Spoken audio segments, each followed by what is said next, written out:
Et nous aussi, on va continuer de parler des intempéries. Bonjour à tous, soyez les bienvenus dans Brunet sans filtre. Bonjour Eric. Bonjour Magali. Et c'est évidemment à la une de l'actualité, vous l'avez compris, une crue majeure qui est attendue dans les heures prochaines vers Angers. Tous les habitants sont appelés à la plus grande prudence. Le Maine-et-Loire est en alerte maximale. Vigilance rouge également maintenue en Gironde et dans le Lot-et-Garonne pour le 6e jour consécutif. Vous imaginez les habitants qui sont les pieds dans l'eau depuis la semaine dernière.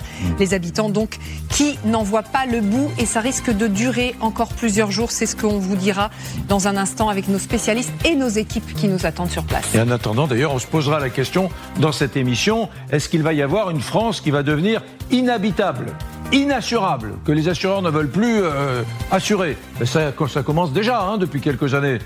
Et puis là, on commence à voir des photos de ce qui s'est passé, de ces événements qu'on a un peu banalisés. Mais vous verrez, il y a 870 arbres à Perpignan, la petite ville de Perpignan, Pyrénées-Orientales, 870 arbres, des platanes. Vous imaginez ce que ça représente dans un espace urbain? 870 arbres qui ont été mis par terre par cet événement climatique d'il y a quelques jours. Et je ne vous parle pas du sud-ouest, nous irons également dans le sud-ouest. Voilà. Nous parlerons, et c'est le deuxième titre de ce journal, nous parlerons également des Allemands qui s'adressent à nous, les Français. Le ministre des Affaires étrangères allemand nous dit en gros, vous n'êtes pas au niveau des dépenses que vous devriez faire pour l'OTAN en matière militaire, les fameux 5%. Vous ne les faites pas, vous n'y arrivez pas, vous les Français. Et alors du coup, le ministre des Affaires étrangères allemand dit, en gros, faites un peu moins de social, un peu moins de dépenses sociales, vous les Français, si vous voulez vraiment atteindre les 5% de PIB dédiés à l'armement. Voilà, donc les Allemands nous font un peu la morale. Ont-ils raison ? Ont-ils tort? En gros, ils nous disent faites la guerre, pas du social. Et puis l'Assemblée nationale observera tout à l'heure une minute de silence en hommage à Quentin Derenc, le militant identitaire de 23 ans seulement, est décédé, vous le savez, ce week-end à la suite d'un lynchage. Les auteurs sont identifiés, mais il n'y a à cette heure encore aucune interpellation. La France insoumise, pointée du doigt, tente de se défendre. Vous l'entendrez dans notre émission. C'est parti.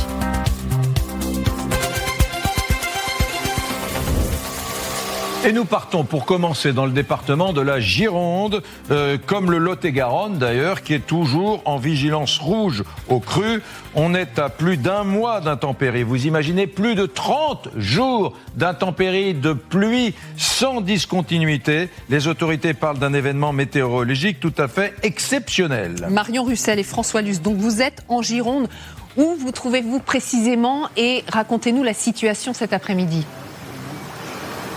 Eh bien, la situation, elle est particulièrement parlante. On est à Cadillac ici et regardez, en fait, il y a un sauvetage qui est en train d'être opéré par les pompiers d'une dame qui avait été bloquée depuis plusieurs jours dans cet appartement, mais aussi de ses animaux, notamment de son chien. Jusqu'ici, eh bien, cette personne, elle ne pouvait pas sortir parce que le courant était trop fort. Alors là, depuis quelques heures, eh bien, le courant, le niveau de l'eau est en train de redescendre. Il y a encore un peu de courant, mais ça a permis aux pompiers, vous le voyez, de venir jusqu'à sa fenêtre, de déployer cette échelle et de pouvoir espérer sortir cette dame. Il faut savoir que cette dame, elle est bloquée donc depuis dimanche ici. Elle n'est pas sortie de chez elle.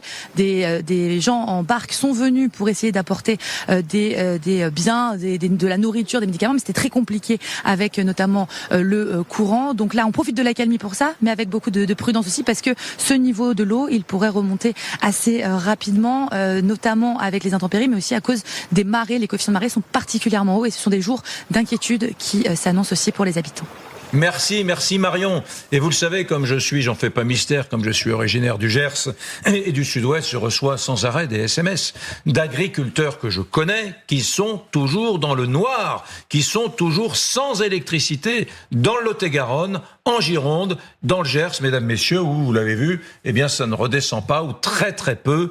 Et Marion nous parlait tout à l'heure de l'épisode qui est attendu pour les jours à venir. Donc imaginez quand même le désespoir de ces professions qui comprennent en gros que ce genre d'épisode qui survenait tous les 10 ans avant est appelé à survenir désormais tous les ans. Voilà, tous les ans. C'est désespérant. Nous aurons comme invité tout à l'heure Evelyne Delia. Exactement. Evelyne Delia qui est une femme d'expérience en matière de météorologie et qui viendra nous parler de cela justement. Situation extrêmement compliquée également dans le Maine-et-Loire, un département aussi placé en vigilance rouge au cru. On attend même une crue exceptionnelle vers Angers cet après-midi. Le maire appelle à la plus grande prudence. Léana Boll et Camille Courtat, bonjour. Vous êtes justement, vous, pas loin d'Angers. Apparemment, ce qui se passe ici, c'est du jamais vu depuis 25 ans. Ah oui, la situation est très impressionnante ici. Vous allez le voir sur les images au loin, juste derrière le muret. D'habitude, il n'y a pas d'eau, c'est seulement du sable. Et vous voyez au loin des arbres. Et bien habituellement, on peut y aller à pied, marcher sur le sable et se rendre sur cette petite île.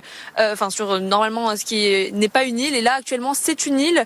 Et ici, où je me trouve, c'est une route. Voilà, donc là, qui est totalement submergée, impraticable. Les habitants ont été obligés d'installer une petite passerelle de fortune pour pouvoir circuler entre les habitations. La situation est donc exceptionnelle et n'a pas été vue ici depuis plus de 30 ans.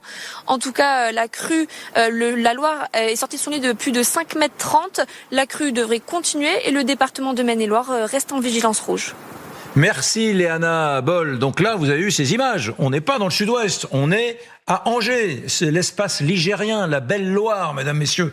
Donc vous voyez que les épisodes de cette nature-là ne sont pas circonscrits désormais au sud-ouest, mais c'est toute la région angevine, du Maine-et-Loire et ses alentours qui est menacée. Et dans le nord, me direz-vous, dans le nord, c'est le vent qui fait des dégâts. Une mini tornade a dévasté un village. Pas de blessés, heureusement, mais les dégâts sont nombreux, comme nous l'expliquait ce matin notre journaliste Zach Agili.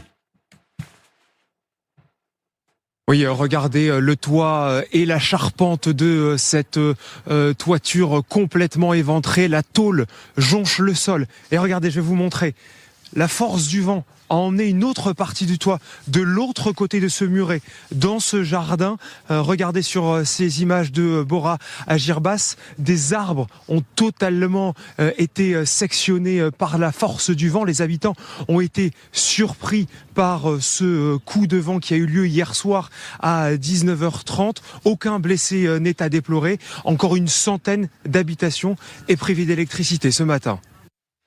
Voilà, on reviendra sur ces intempéries. Je me dis, Magali, que quand on était à l'école de journalisme, nous, on considérait que le matériau noble, c'était la politique, c'était la géopolitique internationale. Ça, c'était digne d'intérêt. La météo, c'était pas intéressant. Ben, vous imaginez, on en arrive à faire des journaux entiers consacrés à ces aléas météorologiques qui sont devenus, pardon, mais un sujet de préoccupation majeur pour tout le monde, nous les premiers d'ailleurs, mais majeur, c'est absolument fou ce qui se déroule en France depuis quelque temps. Avant, c'était tous les 10 ans, mais maintenant c'est très fréquent, je sais que vous le savez aussi bien que nous, mais ça vaut vraiment le coup qu'on s'arrête quelques instants pour réfléchir à cela, et justement nous allons nous arrêter sur ce sujet météorologique aux alentours de 12h15. Impact sur nos habitations, impact également sur notre agriculture, on y reviendra. Dans l'actualité également, des détonations qui ont été entendues à Châteauroux. Un homme retranché dans un immeuble a échangé visiblement des coups de feu avec la police. Raphaël Maillochon nous a donc rejoint. Bonjour Raphaël. Bonjour Magali. Que sait-on alors de cet épisode ? Eh bien, ça se passe sur la commune de Châteauroux, dans le quartier de Beaulieu. Il est 9h ce matin lorsque des policiers ont été pris pour cible par des tirs alors qu'ils interviennent dans ce quartier. Selon nos informations, il s'agit d'un homme qui s'est retranché chez lui. On ignore exactement les raisons pour l'instant de son geste avant de faire usage d'armes, d'engins explosifs. On nous parle de grenades contre les policiers. La police de la commune a figé la situation. Le raid a été déclenché. Le raid est arrivé sur place à midi avec notamment un négociateur. À l'heure où l'on se parle, les négociations ont débuté. S'agissant des effectifs engagés, ce que l'on sait, c'est qu'il y a 28 sapeurs-pompiers engagés, 30 policiers nationaux et 23 militaires de la gendarmerie nationale. Le préfet de l'Indre demande aux habitants d'éviter le secteur. Gros dispositif, donc merci beaucoup Raphaël pour ces précisions.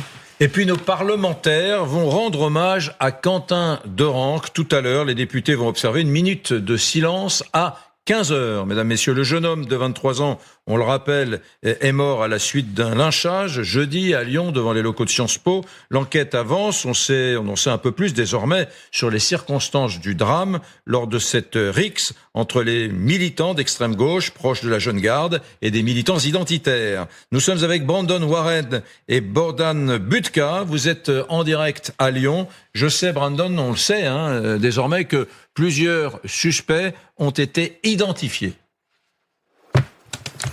Bonjour Eric, bonjour Magali. Effectivement, c'est une information de TF1 et LCI. Ces personnes sont suspectées d'avoir participé au lynchage de Quentin, cet homme de 23 ans. Et le procureur nous disait encore hier qu'au moins 6 personnes ont participé à ce lynchage. À l'heure où nous parlons, à midi, aucune personne n'a été interpellée. Mais sur le terrain, les enquêteurs peuvent avancer, notamment grâce à des vidéos qui ont été récupérées. Elles sont en cours d'analyse. Et puis, il y a les auditions. Une quinzaine de témoins ont été entendus par les enquêteurs qui ont dans le viseur la recherche de ces individus directs qui ont participé au lynchage de cet homme de 23 ans. Jusque-là, le parquet parlait de violences aggravées. Désormais, l'enquête a été ouverte pour homicide volontaire avec 3 circonstances aggravantes, des violences commises en réunion et puis des individus cagoulés et masqués. Pour ces faits précis, les auteurs encourent 30 ans de réclusion criminelle. Merci beaucoup Brandon, en direct donc de Lyon, à la une de l'actualité. C'est assez fou, également. pardon, mais je vous interromps tout le temps. Là, oui. C'est assez fou que aucun des suspects ou des personnes identifiées, n'ait été encore interpellé. On est quand même mardi. La RIC, c'était jeudi dernier.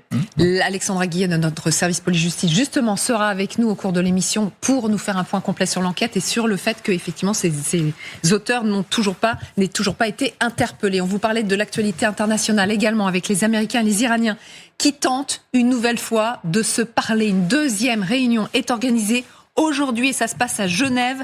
C'est là où vous trouvez Claire Cambier et Vincent Wartner. Claire, les pourparlers, comme il y a 12 jours, en fait, sont encore indirects.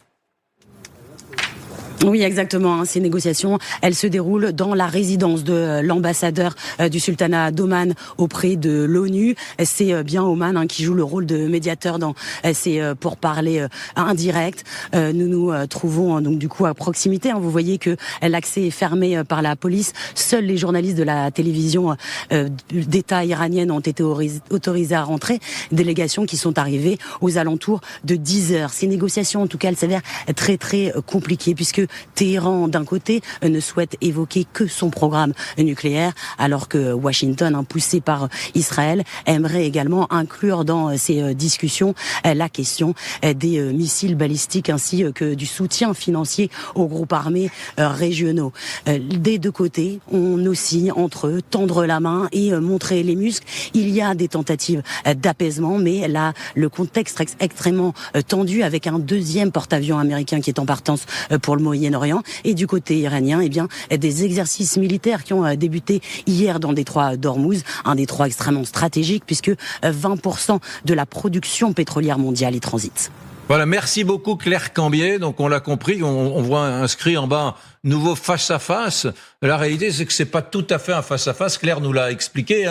Les Iraniens ne parlent pas aux Américains. Il y a toujours quelqu'un au milieu. Voilà. Un intermédiaire. On n'est pas encore à la détente diplomatique. On en est très loin. Enfin, on vous signale la disparition de Jesse Jackson. Le pasteur américain était un compagnon de route de Martin Luther King. D'ailleurs, il était à ses côtés lors de son assassinat en 1968. Je ne sais pas si vous vous souvenez de cette photo mythique à Memphis. L'activisme de Jesse Jackson contre le racisme n'a jamais faibli. Il était atteint de la maladie de Parkinson. Ça, c'était sa dernière apparition publique. C'était l'année dernière, à la mi-2024. Il avait 84 ans et il avait été décoré, souvenez-vous, par Emmanuel Macron. Mesdames, messieurs, vous restez avec nous. Nous allons parler dans un instant des crues, des inondations, de ces zones de France qui sont devenues inhabitables. Est-ce qu'on se dirige vers une France où demain il y aura des zones qui seront difficiles à habiter, difficiles à assurer? Parce que si c'était que difficile à habiter, on se débrouillerait. Mais lorsque des assureurs vous disent c'est terminé, nous n'assurerons plus votre matériel agricole, nous n'assurerons plus votre maison particulière, nous n'assurerons plus ce que vous possédez dans ce terroir parce qu'il est trop souvent victime d'aléas climatiques, c'est terrible. Et ça arrive, mesdames, messieurs. Nous parlerons de cela avec nos nombreux invités. Nous aurons le plaisir d'accueillir en plus Evelyne Delia qui nous parlera de la multiplication de ces phénomènes météorologiques, mesdames, messieurs. À tout de suite.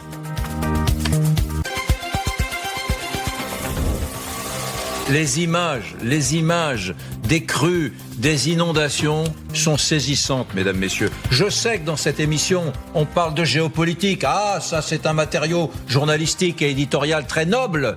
Mais aujourd'hui, pour vous, eh bien, nous allons parler un peu de météorologie, On va parler de ces Français qui n'arrivent plus à assurer leur maison parce qu'ils sont dans des zones où il y a beaucoup trop, selon les assureurs, d'aléas météo. On va parler de ce qui se passe même dans nos villes. La ville de Perpignan a perdu 870 arbres. La petite ville de Perpignan, des platanes qui ont des décès, qui ont parfois 30, 40 ans, des sujets magnifiques, comme disent les spécialistes des arbres, des sujets magnifiques. Donc oui, aujourd'hui, ces aléas météo ont des conséquences absolument terribles. Et je n'ai pas encore parlé des agriculteurs, que de mon cher Sud-Ouest qui m'envoie des SMS depuis ce matin et qui me disent: Eric, ça va faire presque une semaine que nous sommes sans électricité. L'électricité pour nous c'est du travail. On ne peut plus bosser. Voilà, mesdames, messieurs, mon petit coup de colère, de gueule. Contre qui?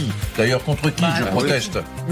Contre qui? Je ne sais pas. Qui fait la pluie et le beau temps ici? Qui fait la pluie et le beau temps, oui. À qui doit-on téléphoner? En tout cas, un petit coup d'inquiétude. On le voit à travers ces images. D'ailleurs, regardez, images spectaculaires. Vous avez vu jusqu'où l'eau monte. On vous a montré tout à l'heure des images avant, après, avant les crues. Et aujourd'hui, là, c'est le département de la Gironde qui est toujours en vigilance rouge. Ça fait 6 jours que les habitants de la Gironde, vivent avec ces crues, vivent les pieds dans l'eau. C'est également le cas dans le Lot-et-Garonne et le Maine-et-Loire qui, à son tour, est en vigilance maximale pour ces crues. Vous le voyez, ce sont des images spectaculaires et inquiétantes, bien évidemment. On va se rendre en Gironde avec Marion Russell et François Luce. Vous êtes à Cadillac, plus précisément. On vous retrouve parce que vous nous faites vivre, vous aussi, le quotidien de ces habitants qui n'en voient pas la fin. Météo France annonçait un léger mieux aujourd'hui, une légère décrue, sauf que ça va continuer dans les jours qui viennent. Oui, léger mieux aujourd'hui. En effet, c'est un peu descendu ici à Cadillac. Vous le voyez, on peut marcher à pied et les habitants en profitent pour venir essayer de nettoyer un petit peu leur commerce, en l'occurrence un hôtel-restaurant, essayer d'évacuer l'eau. Mais c'est une course contre la montre qui s'est engagée parce que ces précipitations et ces grandes marées aussi qui vont avoir une incidence sur le niveau de la Garonne sont attendues à partir de demain soir. On a aussi assisté il y a quelques minutes à peine, on vous l'a fait vivre en direct, à une évacuation d'une dame qui habitait juste ici, au-dessus de son restaurant, en fait. Elle s'appelle Nathalie et elle est restée bloquée depuis mercredi chez elle, toute seule avec ses animaux. Je vous propose de l'écouter. On peut pas faire autrement. Maintenant, j'ai plus de chauffage, rien. Puis vu ce qu'ils annoncent, je pense que c'est raisonnable de partir. La faim n'est pas là quand c'est comme ça. Ni le sommeil d'ailleurs. Je veux pas lâcher, mais bon, malheureusement, vu ce que mon mandataire vient de m'annoncer, je pense que... Voilà. Déjà, j'étais en redressement, mais là... Nathalie qui était émue aux larmes en nous parlant parce qu'elle nous l'a confié, elle a eu son assurance au téléphone et selon elle, elle risque fortement de perdre son restaurant qui était déjà en difficulté financière. Elle a dû se résoudre à quitter son appartement au vu des projections sur les prochains jours. Merci Marion Russell. Autour de la table, il y a Renaud Pila. Je commence très mal puisque Renaud Pila, lui, est bloqué pas par les crues mais par la machine à café, j'imagine. Mais il y a Isabelle Saporta, il y a Pascal Perry, il y a Nivine Potros et Evelyne Delia qui vient de nous rejoindre. Nous sommes très heureux de vous avoir avec nous. Pardon pour les questions qui relèvent des lieux communs et des banalités d'usage, mais quand je vois, moi, mes amis agriculteurs du sud-ouest de la France qui en 2026, alors qu'on parle de tas de conquêtes technologiques, d'avancées dans le traitement du cancer, de guerre dans le monde entier, eux, ils sont bloqués avec leurs larmes par 4, 5, 6 jours sans électricité, dans le Lot-et-Garonne, en Gironde, dans le Gers, dans d'autres départements qui sont autour. Et c'est vrai que c'est toujours la même question banale, Evelyne Delia, ce genre d'événements météorologiques se multiplient. Les gens vous disent tous, avant c'était une fois tous les 10 ans. Maintenant, c'est beaucoup plus fréquent. Oui, bien sûr, c'est plus fréquent. Alors, il y a 2 raisons à ce que l'on vit de façon exceptionnelle. D'abord, une raison purement météorologique, à savoir que l'on a, et ça c'est depuis des jours et des jours, pour ne pas dire des semaines, 2 anticyclones, l'un qui est sur le Groenland et l'autre qui est sur l'océan mais assez bas, et ça fait comme un couloir de rails avec les perturbations qui n'arrivent plus à s'échapper et qui arrivent d'ouest en est en permanence, parce que ça fait pratiquement depuis le mois de janvier qu'il pleut. Donc ça, c'est un problème météorologique, accentué certainement par un problème climatologique. Pourquoi ? Parce qu'avec le changement et le réchauffement climatique, la température de l'eau est de plus en plus élevée. Qui veut dire température de l'eau élevée veut dire beaucoup plus d'évaporation, donc beaucoup plus d'humidité dans l'air qui retombe sous forme de très forte pression. Donc, impossible d'avoir un changement, pour le moment du moins, de météo, plus des pluies de plus en plus soutenues, et bien voilà, avec des sols gorgés d'eau, et la décrue est extrêmement lente, bien évidemment. Quand vous dites impossible d'avoir une amélioration, vous voulez dire que tendanciellement, pour l'instant, rien ne permet de dire dans 3 jours c'est terminé. Alors, ce qui va se passer demain, c'est à nouveau sur le nord-ouest que les pluies soutenues vont arriver.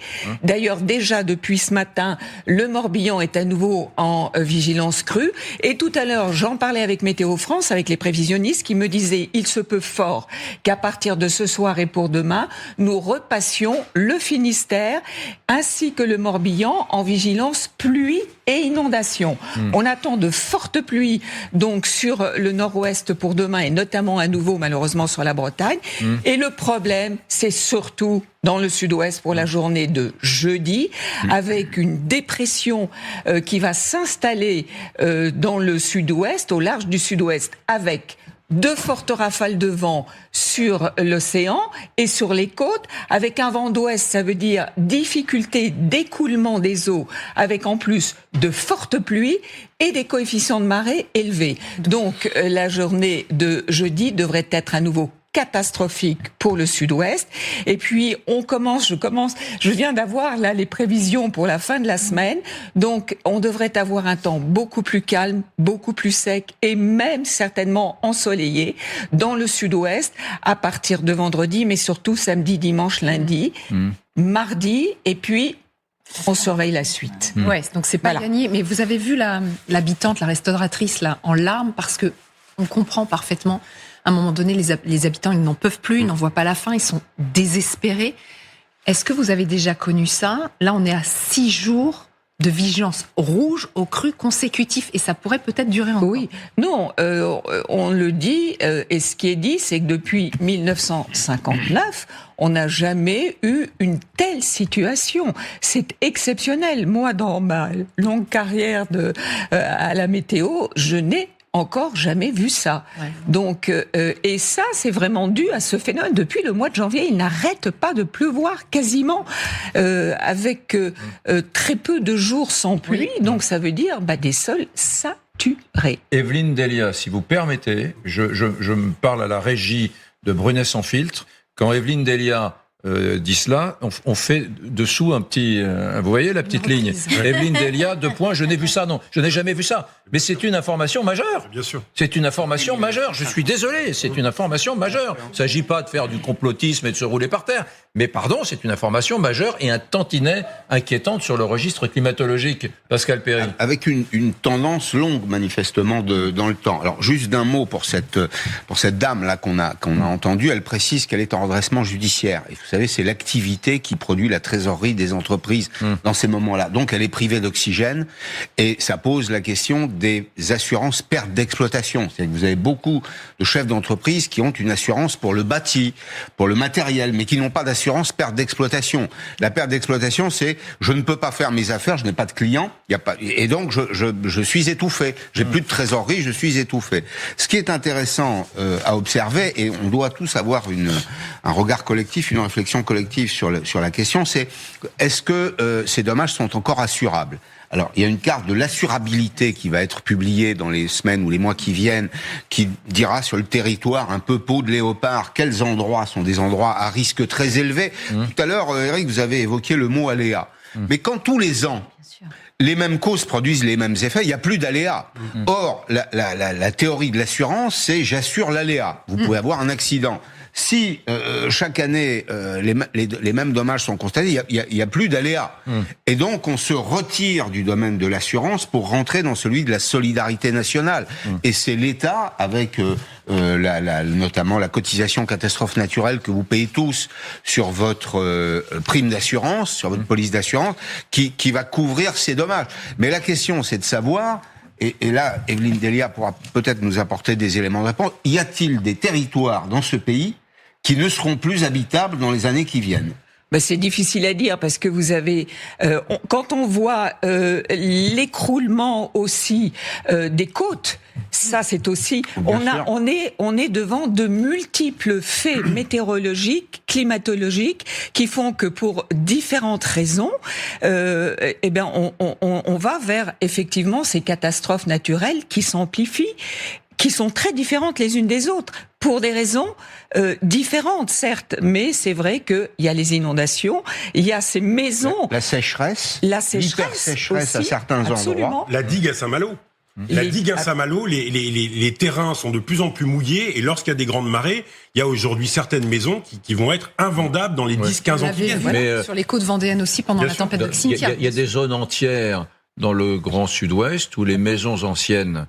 les assureurs rechignent à les assurer ou refusent tout simplement de les assurer parce qu'il y a des épisodes humides qui succèdent à des épisodes d'aridité extrême qui font que les murs se lézardent et qu'on ne peut pas assurer des maisons qui se coupent en sur des sols argileux. Sur des sols argileux, c'est-à-dire friables, et avec le risque, effectivement, un risque. Vous avez en France, je voulais juste ajouter ce chiffre qui parle quand même, on est 67 millions. Vous avez 70 millions maintenant. 70 millions.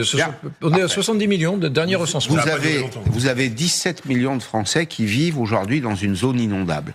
Donc vous faites le compte. Bien sûr. Vous faites le ratio, ça fait quand même beaucoup, ça fait presque 25%. Nivine, vous avez un petit peu bossé le sujet des assureurs et de l'inassurabilité de certains Français.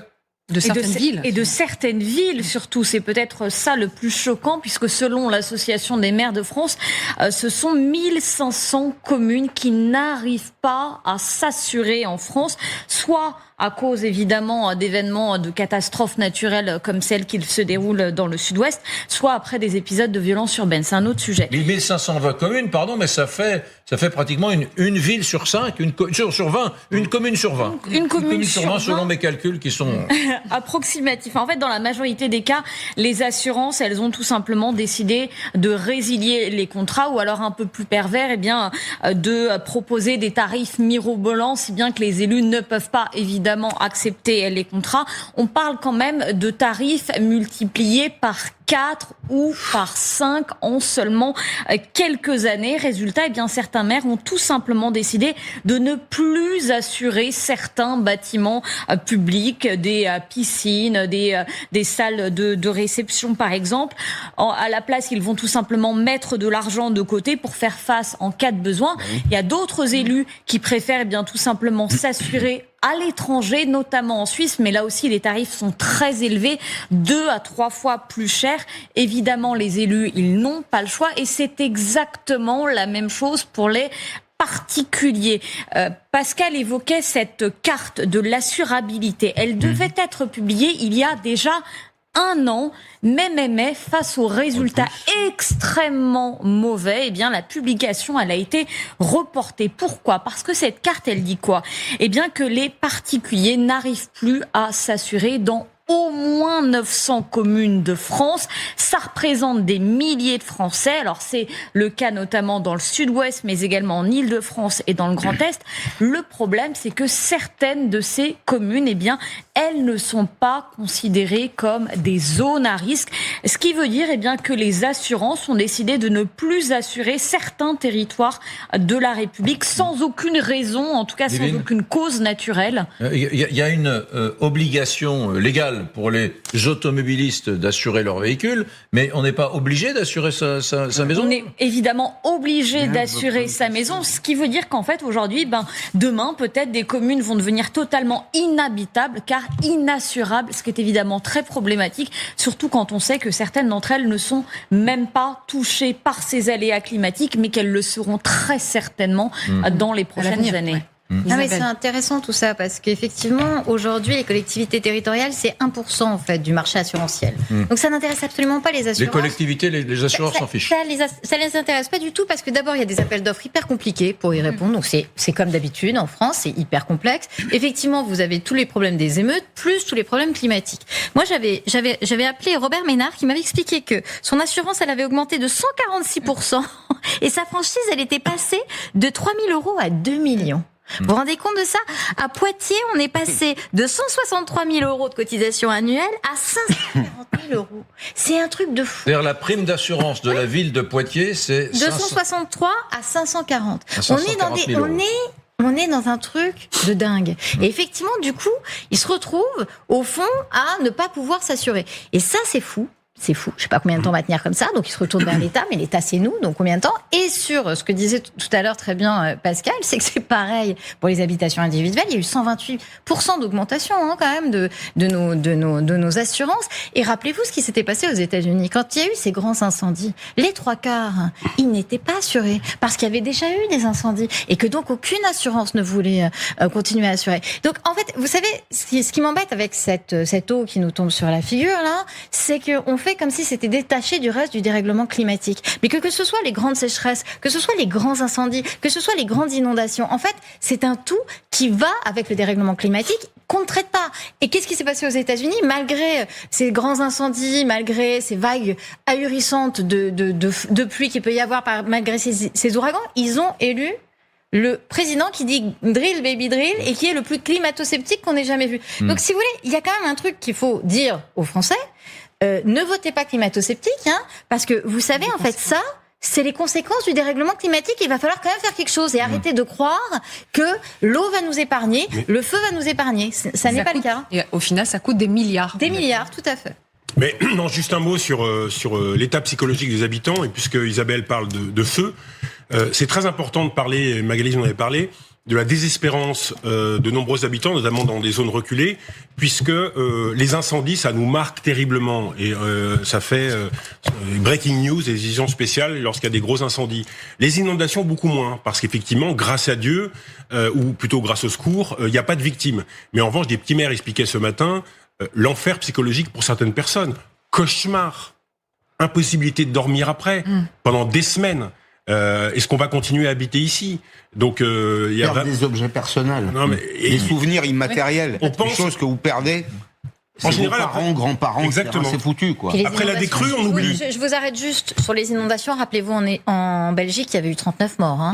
Donc parfois, il y a des inondations très mortelles. Evelyne Delia, vous êtes confrontée à cela, vous, à des témoignages, des courriers, des lettres que vous recevez de gens qui sont désespérés à cause de ces évolutions climatiques qu'on ne maîtrise plus du tout. Oui, alors c'est souvent un dialogue avec eux où ce sont les questions, ils se posent les questions que vous vous posez et que tout le monde se pose. C'est mais où va-t-on avec ce changement climatique?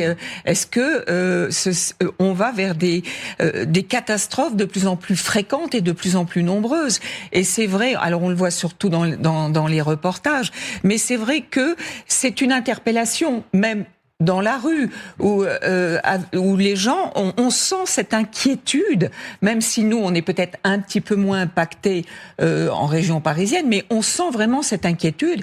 Et je reçois du courrier, notamment aussi du Sud-Ouest, avec mais quand est-ce que ça va s'arrêter?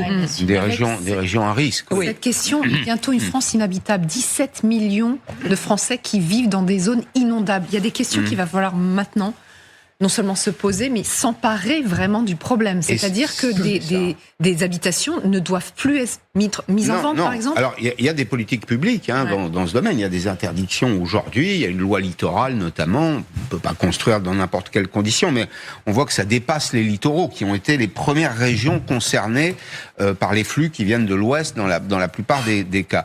Là, on a une accumulation d'eau sur le Sud-Ouest. De mémoire, Eric, nous qui sommes originaires de ces régions, c'est quasi inédit. C'est-à-dire qu'on a vécu pendant très longtemps, pendant notre enfance, jeunesse, on a vécu dans des régions qui étaient plutôt sèches. Donc il y a aujourd'hui des phénomènes. Ça doit, pour répondre à votre question, Magali, ça doit être l'objet de politiques publiques. C'est-à-dire qu'on doit passer de l'incitation à la contrainte. On ne peut plus. Vous avez beaucoup de gens qui ont choisi de vivre dans ces zones-là. Alors parfois pour des raisons économiques, parce que le mètre carré était moins cher, mais aussi parce que c'était des choix de vie. Je me rappelle des promoteurs qui vendaient l'idée de cette idée simple exprimée dans une expression qu'ils utilisaient, vous allez vivre les pieds dans l'eau. Et c'était comme une espèce de rêve. Ben non, c'est pas un rêve de vivre les pieds dans l'eau, parce que quand on a les pieds dans l'eau, on peut avoir le corps dans l'eau, et on voit bien aujourd'hui que le rêve tourne un peu au cauchemar. Donc il faudra être sélectif. Pour le moment, l'État a pris des mesures. Vous vous rappelez des inondations dans le Pas-de-Calais l'an dernier avec le débordement de ce fleuve côtier qui s'appelle l'Aa. L'État a indemnisé des personnes qui ont dû quitter leur domicile, l'abandonner. L'État a payé pour les reloger. C'est une question qu'il faut qu'on se pose. Oui, mais alors, qui décide qu'un endroit devient inconstructible? C'est l'État, c'est la mairie? Oui, c'est le préfet, en collaboration avec le maire. Oui. C'est le préfet en collaboration avec c'est l'État. Merci beaucoup. Merci Evelyne Delia d'être venue Et on vous libère parce éclairer. qu'évidemment, il y a la météo de 13h que vous êtes en train de préparer. Donc, on imagine que vous ne manquez pas de travail en ce moment. Merci d'être passé sur notre plateau. Merci beaucoup. Dans un instant, nous allons accueillir Alexandra Guillet, notre journaliste du service police-justice d'LCI. Elle va venir avec les toutes dernières informations sur l'affaire de Quentin, bien évidemment. Vous savez qu'aujourd'hui, les enquêteurs s'activent. À tout de suite.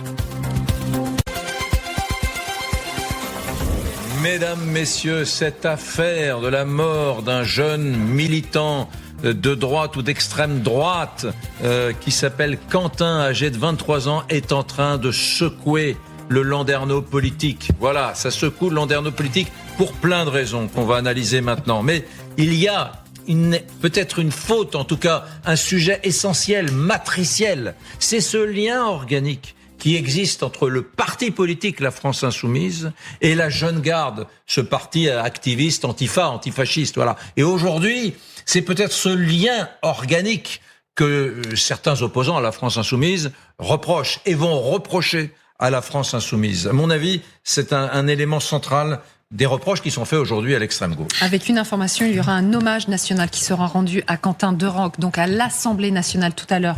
Une minute de silence observée par tous les députés à partir de 15h. Quentin Derenque, vous le savez, c'est ce militant identitaire de 23 ans seulement qui a succombé à un lynchage à Lyon. Les derniers éléments de l'enquête avec Léa Merguet. Au moins 6 individus ont lynché Quentin Derenque. Qui sont-ils ? Selon nos informations, 5 auraient été identifiés. Aucun n'a été interpellé pour l'instant. Les enquêteurs déploient tous les moyens pour les retrouver. Ces derniers ont effectué de très nombreuses investigations, notamment l'édition de plus d'une quinzaine de témoins. Des analyses des vidéos qui ont pu être récupérées, sont en cours.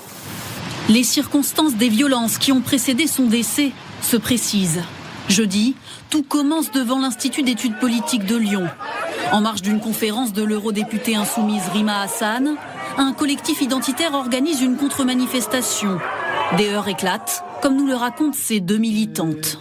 En fait, on est littéralement 7 contre 50 à nous taper dessus, à arracher notre banderole. Et c'est là où d'autres étudiants de Sciences Po du coup se sont mis aussi sur nous, à nous arracher la banderole, nous mettre des coups de pied, des crachats, tirage de cheveux, coups de poing, gifles. D'après elle, Quentin Derenque et d'autres jeunes hommes devaient rejoindre le collectif en cas de tension. Ils sont pris à partie quelques rues plus loin par une vingtaine d'individus. Depuis son balcon, cet habitant assiste à la scène. J'ai vu donc des mecs qui avançaient dans la rue habillés en noir avec des cagoules. J'ai vu donc qu'ils tabassaient un mec au sol. Ils étaient 7 ou 8 à le taper un peu là où ils pouvaient partout. Une partie des jeunes prennent la fuite, d'autres sont roués de coups. Finalement, le groupe se disperse. Quentin de Ranc est laissé au sol. Quelques minutes plus tard, un de ses amis le retrouve. Il est conscient. Il tente de le ramener chez lui, mais sur le trajet, il s'effondre, atteint d'un traumatisme crânien. Les pompiers le prennent en charge. Quentin de Ranc décède samedi à l'hôpital. Le parquet parlait jusque-là de violences aggravées. Désormais, l'enquête est ouverte pour homicide volontaire avec 3 circonstances aggravantes. Les violences sont commises en réunion, les auteurs armés et masqués. Là, après les résultats de l'autopsie, le procureur nous parle d'homicide. Ça veut dire que là, on a une intention de tuer, et notamment avec ces coups qui sont portés essentiellement à la tête. Et c'est pour ça que cette qualification a bougé par rapport à ce qui était dit ce matin. Pour homicide volontaire, les auteurs risquent jusqu'à 30 ans de prison. Voilà, Alexandra Guillet, vous êtes avec nous. Vous êtes en lien en permanence avec les policiers, les magistrats. Ce qui a un peu étonné d'ailleurs ce matin quand on a préparé cette émission, c'est qu'il n'y a toujours pas eu d'interpellation. Les faits remontent à jeudi dernier. Le décès de Quentin, 23 ans, à samedi.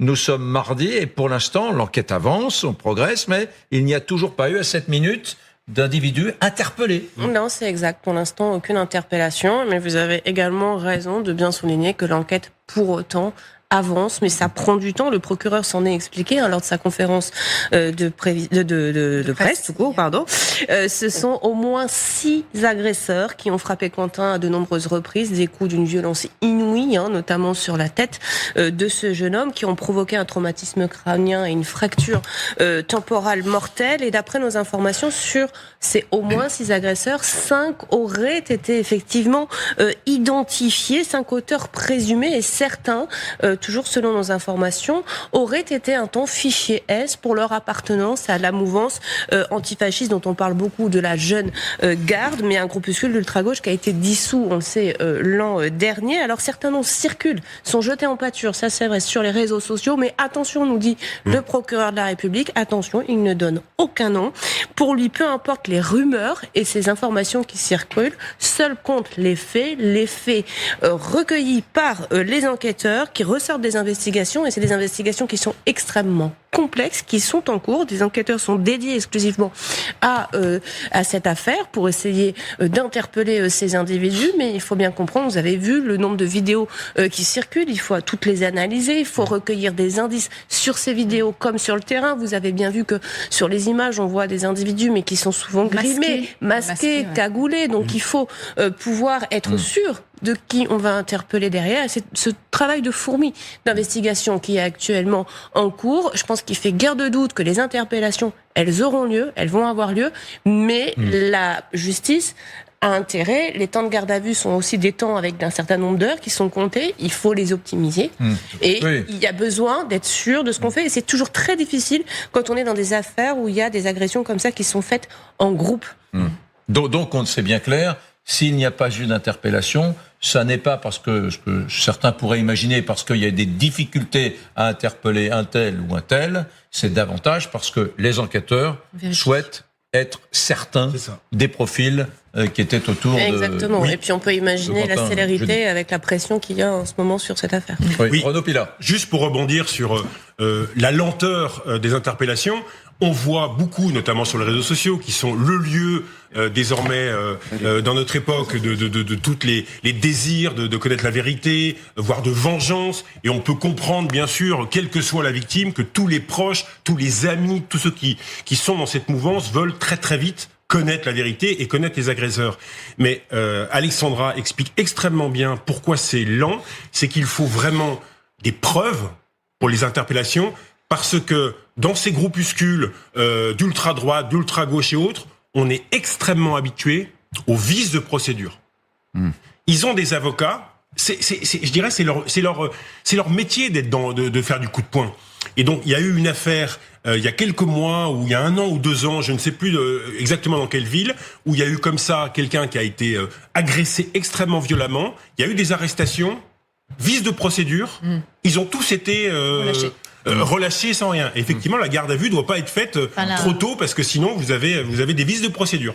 Isabelle, je voudrais, vous allez avoir le micro tout de suite. Je voudrais vous montrer aujourd'hui le système de défense de la gauche, de la France Insoumise, Éric Coquerel, Emmanuel Bompard. C'est intéressant parce que ils disent en gros, il y a beaucoup plus fréquemment des agressions d'extrême droite que d'extrême gauche. Il y a eu de nombreux militants d'extrême gauche qui ont été tués, assassinés par des militants d'extrême droite, disent-ils. Et les médias, et c'est la petite cerise sur le gâteau dans l'argumentation, et les médias n'en parlent pas. Voilà, qui moi m'étonne un peu. Mais après tout, ouvrons ce débat. Écoutez pour l'instant ces parlementaires, Éric Coquerel et Manuel Bompard. Depuis 2022, c'est ce qu'on cherche aussi à mettre de côté, la violence politique, elle est profondément du côté de l'extrême droite. 11 morts depuis 2022, des dizaines de blessés. Pour avancer juste, pour que vous allez répondre. Notamment à Lyon. Je souhaiterais quand même qu'il soit dit ici que depuis 2022 dans ce pays, l'extrême droite a tué des groupes liés à l'extrême droite, des militants identitaires, comme on dit, d'extrême droite, a tué 12 personnes. 12 personnes. Et, pardon de vous le dire, jamais vous n'avez fait d'émission spéciale pour parler de leur nom. Jamais vous n'avez affiché leur visage.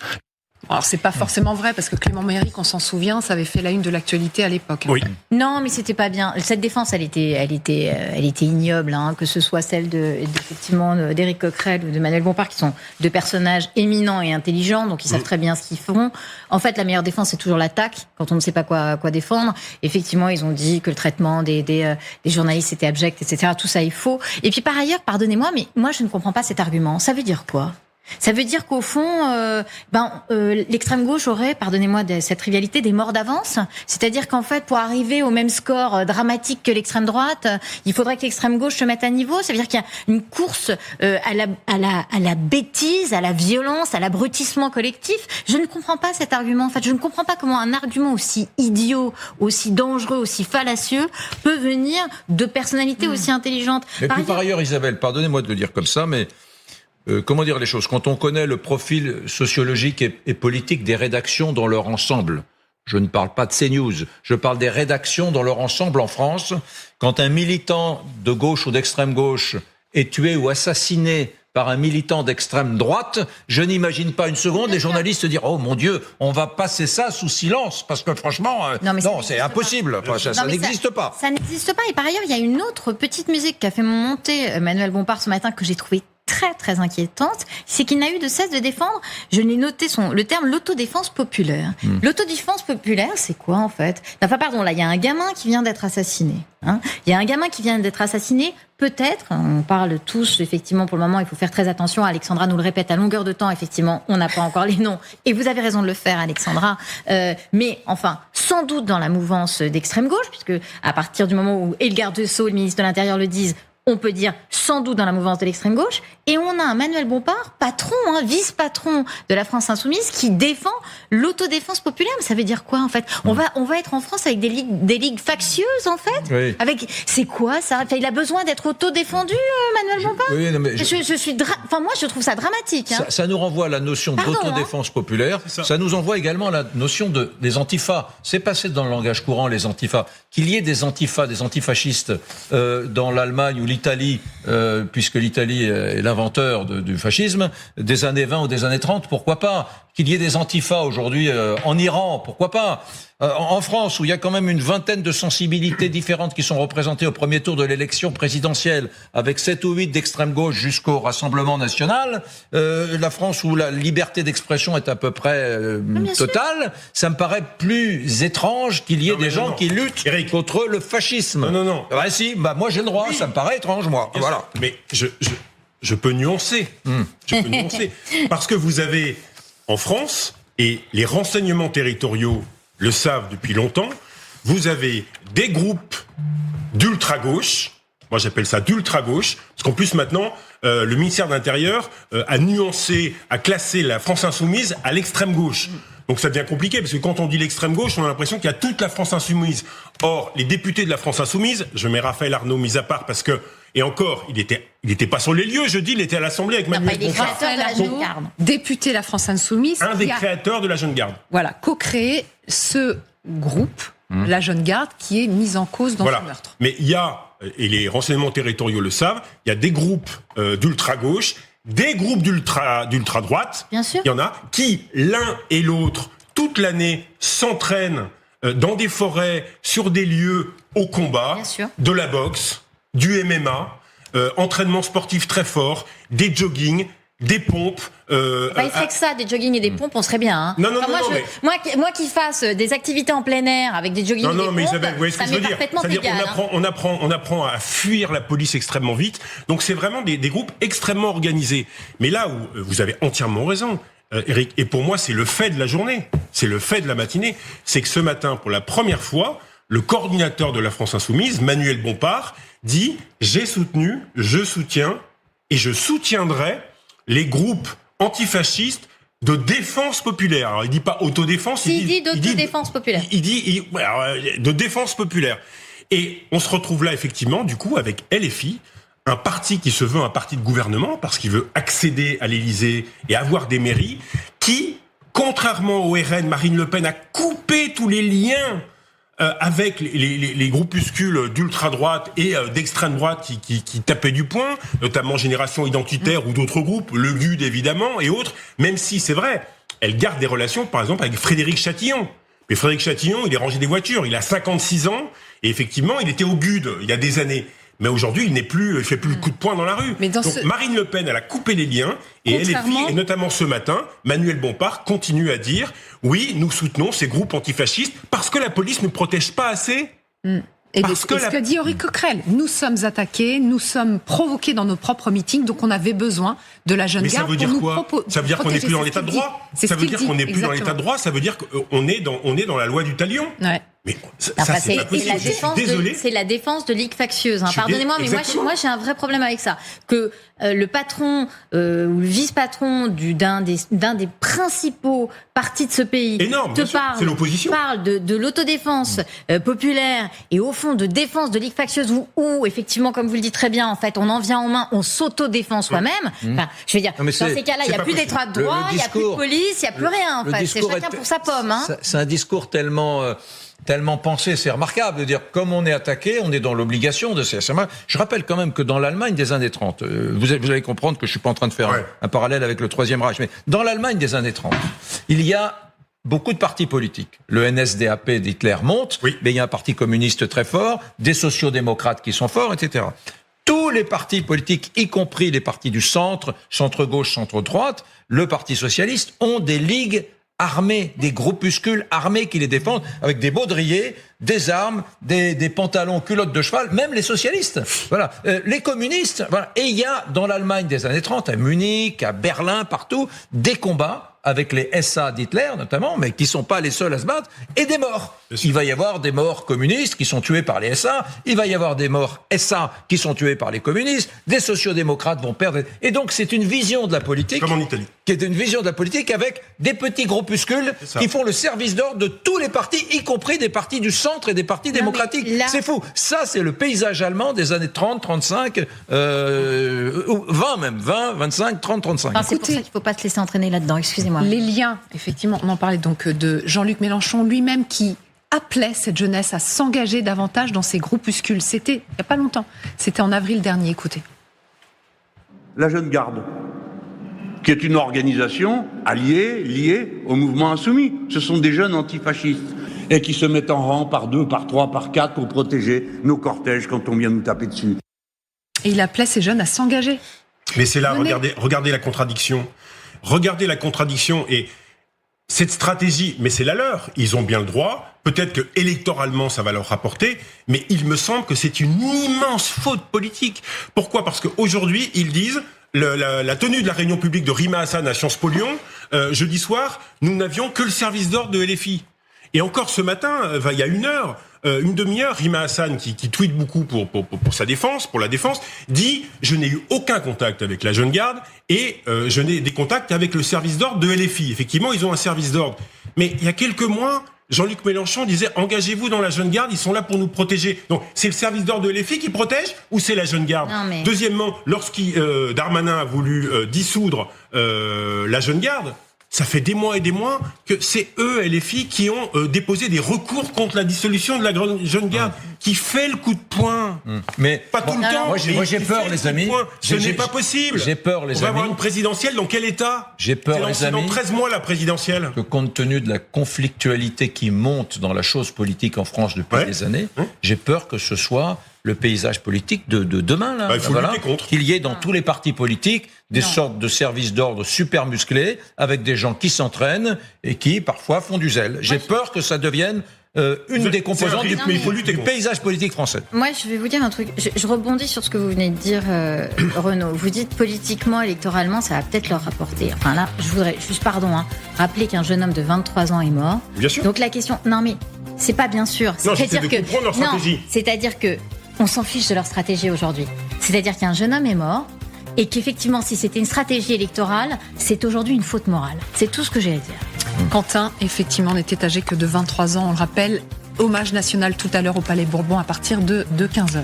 Dans un instant, nous allons parler des retraites, mesdames, messieurs, parce que tout le monde, le politique, s'arrache les cheveux. Figurez-vous que malgré tout ce qu'on dit, difficultés, pouvoir d'achat qui baisse, etc., les retraités continuent d'épargner et ils épargnent encore plus. Et ils épargnent encore plus chaque année. Donc là, sérieusement, ça commence à se voir. Et là, les politiques sont en train de se gratter la tête et de se dire, et cet argent, vous comprenez ? À tout de suite.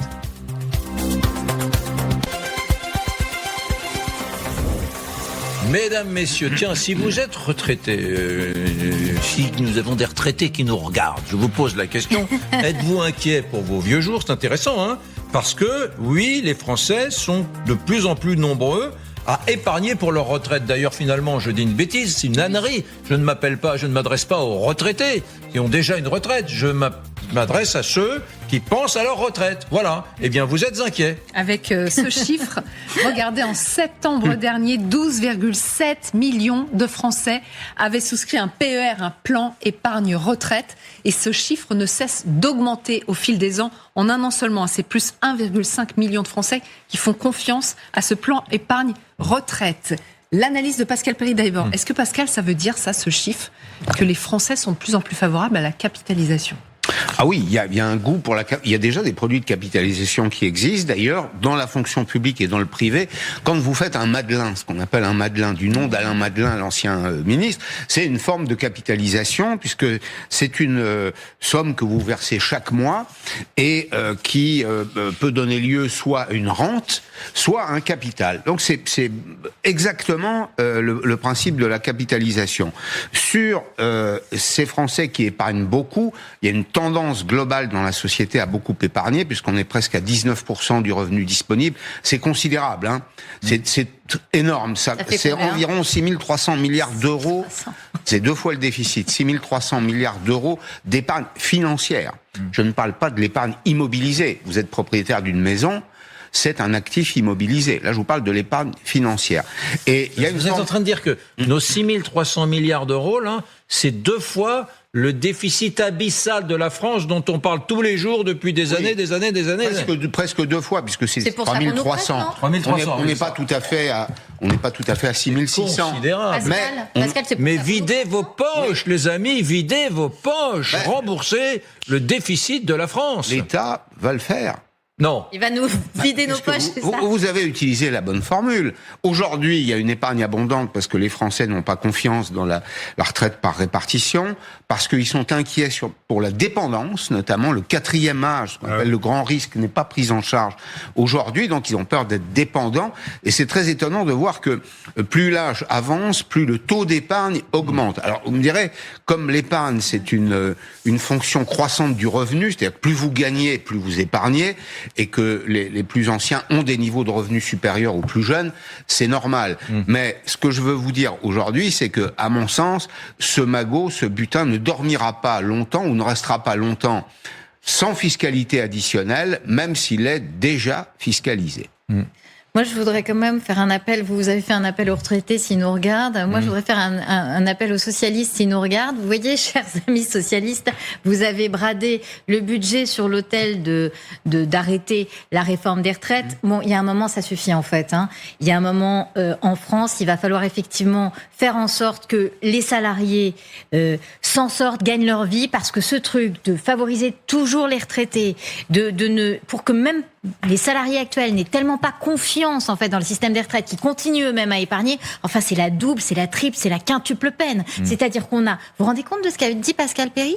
6300 milliards d'épargne. Vous vous rendez compte de ce que c'est, 6300 milliards d'épargne? Vous vous rendez compte de combien d'EPR on pourrait faire, d'engagement pour l'éducation de nos enfants, de formation, etc., etc. Vous vous rendez compte de tout ce qu'on pourrait construire de magnifique? Non, nous, on fait pas ça. On a trouvé juste un budget au rabais où on a enterré la réforme des retraites. On n'a même pas sécurisé les gens. C'est-à-dire qu'il n'y a pas un moment où les retraités se disent, quand même, il y a cette réforme, du coup, je vais dépenser. Ils dépensent pas. Ceux qui sont encore salariés, ils thésaurisent.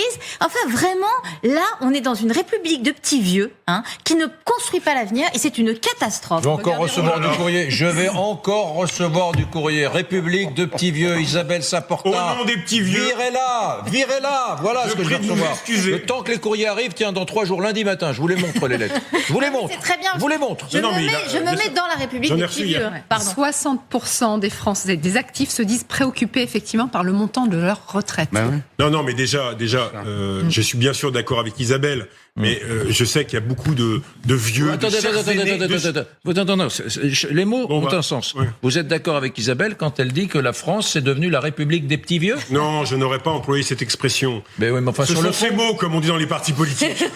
Sur le fond, vous êtes porte-parole. Sur le fond, vous êtes d'accord avec elle? Sur le fond, ces mots. Sur le fond. Non, sur le fond, mais évidemment, nous avons le train de vie d'un pays de jeunes, alors que nous sommes un pays de retraités.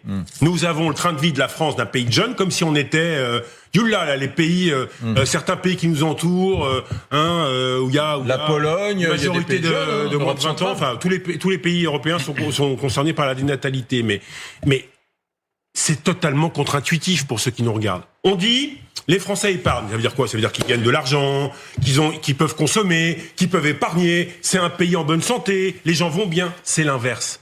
La surépargne, c'est la dépression. C'est le thermomètre. Lorsque vous êtes en dépression, est-ce que lorsque vous êtes en dépression, maladie horrible, est-ce que vous allez faire des achats, vous allez faire les soldes? Non. Vous êtes chez vous, cloué sur un canapé, et c'est horrible. Lorsque vous êtes déprimé, c'est beaucoup moins fort que la dépression qui est une maladie, eh bien vous ne consommez pas. Eh bien nous sommes un pays de déprime collective, où les gens thésaurisent. Les gens, non pas les gens. Pensez que les moins de 35 ans, ils épargnent.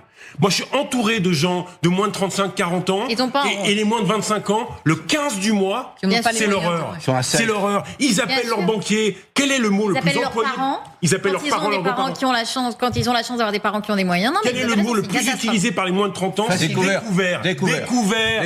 Ils se battent avec leurs banquiers. Donc, on marche sur la tête. Il faut réallouer énormément d'augmentation de salaire, je suis désolé, notamment dans le privé et dans le public pour les moins de 35 ans. Donc il faut réformer les retraites parce que on peut pas financer. C'est pas des aides sociales qu'il faut pour leur verser, c'est simplement alléger le coût du travail pour que on puisse embaucher plus simplement, plus 67 facilement. ans les retraites, 67 ans. Un jeune salarié. Et regardez les États-Unis, je termine là-dessus. Les États-Unis. Et le budget, Renaud, pardon. Oui. Et le budget. Parce que la dette qu'on traîne, on la paye tous. Mais bien sûr. Et ça, c'est de l'argent qu'on consomme pas. Pourquoi les États-Unis ont une croissance forte? C'est parce que, alors eux, ils sont surendettés. Mais enfin, les consommateurs, ils ont 4 cartes de crédit et ils consomment. C'est vrai.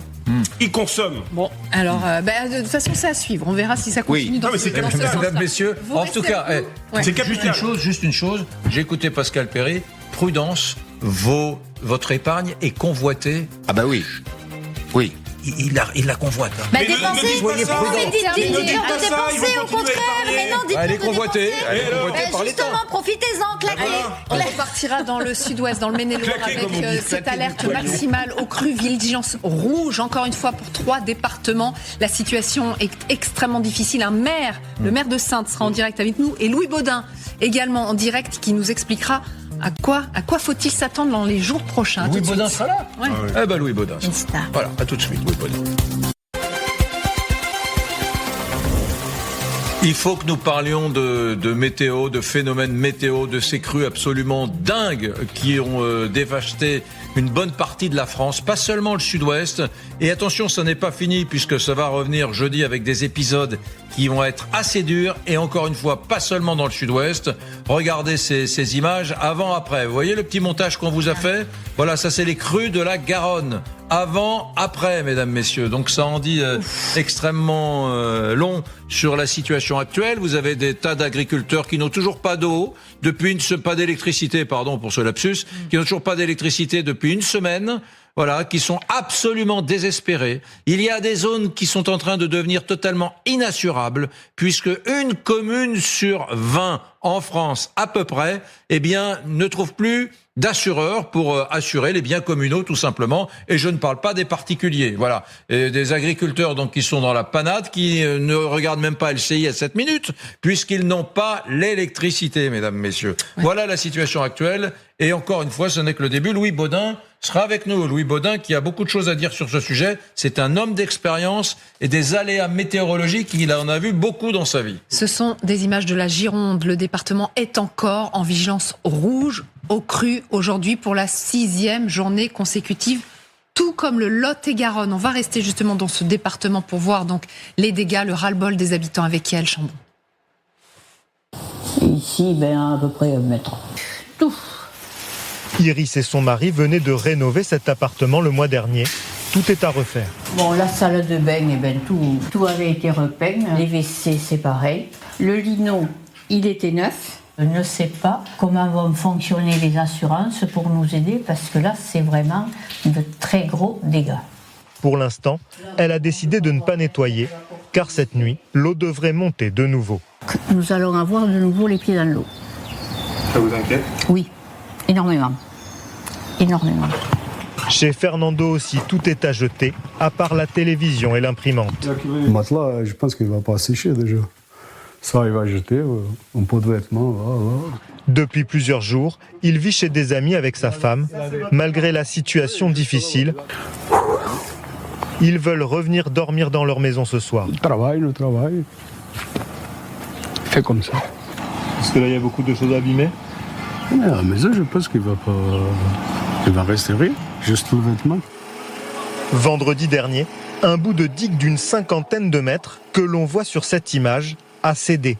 Résultat, une vague de plus d'1 mètre a déferlé dans ce quartier d'Aiguillon. On va reprendre un niveau d'eau assez élevé qui va passer par-dessus cet ouvrage-là. Pour éviter de revivre le même scénario cette nuit, un bâtard d'eau de plus d'1,80 m est installé. Une fois que cet ouvrage sera en place, on a évité un risque majeur à nouveau d'entrée d'eau à l'intérieur de la commune. La commune d'Aiguillon semble prête pour ce 2e épisode de crue, mais il pourrait faire de nouveaux dégâts dans le reste du département. Oui. Et on ira dans un instant dans l'ouest, parce que là on vous parle du sud-ouest. Vous vous dites c'est terrible, mais il n'y a pas que le sud-ouest. On vous parlera de Perpignan et on vous parlera également de la région d'Angers, Saintes, etc., même de la Bretagne, mesdames, messieurs. Effectivement, avec le Maine-et-Loire qui est également en vigilance rouge. Mais on reste donc dans le sud-ouest, en Gironde. Donc toujours l'alerte maximale au cru. Marion Russell et François Luce, vous êtes sur place, vous, depuis plusieurs jours. Et là, vous êtes à Cadillac, plus précisément. Alors, on le disait, c'est une très légère amélioration aujourd'hui, mais ça ne va pas durer malheureusement. Oui, ça ne va pas durer, parce que les pluies et les marées vont reprendre et vont avoir une grande incidence. Vous voyez là ici, ça va beaucoup baisser. Tout à l'heure, j'avais de l'eau jusqu'à mi-mollet environ. Là maintenant, c'est à peine la semelle de mes chaussures. Mais plus loin, c'est toujours une situation compliquée. La circulation, elle reste compliquée.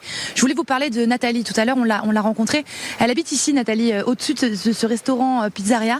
Elle a été bloquée de chez elle depuis mercredi, toute seule avec ses animaux. Elle avait refusé de quitter son domicile, mais aujourd'hui, elle a dû se rendre à l'évidence. Elle a été évacuée par les pompiers. Alors la baisse des eaux a permis aux pompiers d'accéder à son domicile. Je vous propose d'écouter Nathalie à notre micro. Je peux pas faire autrement. Maintenant, j'ai plus de chauffage, rien. Puis vu ce qu'ils annoncent, je pense que c'est raisonnable de partir. La faim n'est pas là quand c'est comme ça, ni le sommeil d'ailleurs. Je veux pas lâcher, mais bon, malheureusement, vu ce que mon mandataire vient de m'annoncer, je pense que... Voilà. Déjà, j'étais en redressement, mais là... Nathalie qui était en larmes à notre micro, qu'on a senti très émue, et puis les habitants aussi qui s'organisent. Là, vous le voyez sur cette terrasse d'un hôtel-restaurant, ils ont essayé de sortir ce qu'ils pouvaient sauver. Ils ont jeté beaucoup de choses aussi. Ils vont continuer cet après-midi. Là, ils ont fait une petite pause. Ils nous ont dit on n'a pas le temps, c'est une course contre la montre qui s'engage, parce que ils ont essayé de nettoyer tant que faire se peut pendant quelques heures avant, vous l'avez dit, la remontée des eaux qui est prévue pour demain soir ou jeudi au plus tard. Merci beaucoup Marion, donc en direct de Cadillac, c'est dans le département de la Gironde. On a bien compris que ce sont 2 départements, la Gironde et le Lot-et-Garonne, qui n'en peuvent plus. Ça fait 6 jours maintenant qu'ils sont en vigilance maximale, en vigilance rouge au cru. 1600 personnes ont été évacuées dans ces 2 départements. Cet épisode-là d'intempéries dans ces 2 départements est qualifié d'historique. Du jamais vu depuis 45 ans dans la Garonne. Tout à l'heure, nous avions Evelyne Delia sur ce plateau, qui est assez expérimentée quand même sur le registre de la météorologie. Bon, elle nous a dit texto, Evelyne Delia, je n'ai jamais vu ça de ma vie. Jamais. Voilà, c'est comme ça. Je voudrais vous montrer des images. En ce moment, les Pyrénées-Orientales ne sont pas sujettes à des inondations massives. Enfin, je veux pas dire de bêtises, mais en ce moment même, ça va plutôt mieux. Mais regardez ces images, elles ont été filmées par des habitants de la ville de Perpignan. À Perpignan, la mairie fait état de 870 arbres qui sont tombés, qui ont été victimes des vents, des sols gorgés d'eau. Vous imaginez la petite ville de Perpignan, c'est pas Marseille, c'est pas une immense capitale régionale, c'est une préfecture à taille humaine, on va dire. Voilà, eh bien 870 arbres sur le territoire de la commune ont été abattus. On en a même vu un tomber en direct, là, qui a été filmé par un habitant de Perpignan il y a quelques instants. Vous avez vu un arbre qui est tombé en direct. Donc 870. Voilà, c'est aussi ça, les éléments climatiques nouveaux avec lesquels nous devons vivre. Et la prudence est également de mise dans d'autres départements. On vous parle de ces 3 départements en vigilance rouge, mais d'autres sont placés en vigilance orange. Et là aussi, ça fait des jours et des jours que ça dure, notamment en Charente-Maritime. Nous sommes en direct avec le maire de Saintes, Bruno Draperon. Merci de prendre quelques minutes pour répondre à nos questions. Bonjour à vous. Quelle est la situation chez vous? On parlait de ces 2 départements-là qui n'en voient pas le bout, le Lot-et-Garonne et la Gironde, encore une fois en vigilance rouge pour la 6e journée consécutive. Du côté de Saintes, ça se passe comment? C'est une situation un peu différente. Nous sommes toujours, nous, en orange, mais il n'empêche que la Charente continue à déborder et la crue est toujours en situation défavorable et ça s'étale dans la ville. Est-ce que vous avez à Saintes, et je dirais plutôt dans les paysages autour de Saintes, les paysages agricoles, est-ce que vous avez des images qui commencent? Alors on n'est pas sur le débordement de la Garonne, mais est-ce que vous commencez à voir des sols gorgés d'eau? Est-ce que vous commencez à voir des champs qui sont inondés?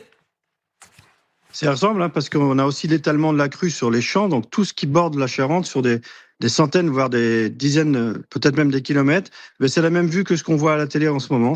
C'est des champs complètement inondés, des zones complètement inondées. Ah oui, ça c'est une information majeure.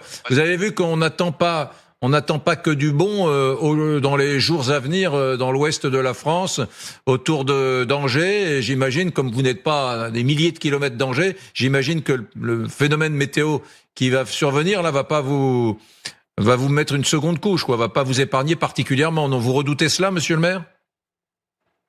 J'avoue que j'ai pas apprécié la présentation météo parce que je n'avais pas le temps de regarder la télé. Et là, j'ai bien vu que ce qui nous est annoncé dans les 2 prochains jours était très défavorable. Et ça risque encore de gonfler le fleuve et d'augmenter la crue. Pour l'instant, on est sur une stabilisation, nous, prévue jeudi à 6,35 m. C'est déjà très haut. Donc, on espère qu'on va pouvoir encaisser ces nouveaux abados sans que ça monte. Ah, vous dites, pardon, mais jeudi, stabilisation à combien, vous dites? 6,35 m. 6,35 m. Pour une cote d'alerte à 4,20 m. D'accord, pour une cote d'alerte à 4,20 m, c'est plus de 2 mètres au-dessus de la cote d'alerte, qui est déjà, elle, au-dessus du standard, effectivement. Et est-ce qu'en tant qu'élu, vous commencez à vous poser des questions que vous ne vous posiez pas avant sur des zones par exemple, qui ne sont plus du tout habitables? Il va peut-être falloir faire quelque chose, par exemple. On y travaille puisque nous, on a été retenus à tenue du territoire par l'État. Donc, depuis 1 an, on travaille sur le phénomène. Donc, on va faire de la perméabilisation des parkings, par exemple. On a déjà eu des rues qu'on a travaillées qui ont mieux répondu à la crue. Et on travaille aussi, je vous entendais parler tout à l'heure, sur le sujet des assurances, puisque les assurances, c'est un vrai problème. Donc, nous travaillons déjà depuis 2 mois sur la création du multirisque habitation communal pour être sûr que toutes celles et ceux qui sont dans cette situation puissent être encore assurés.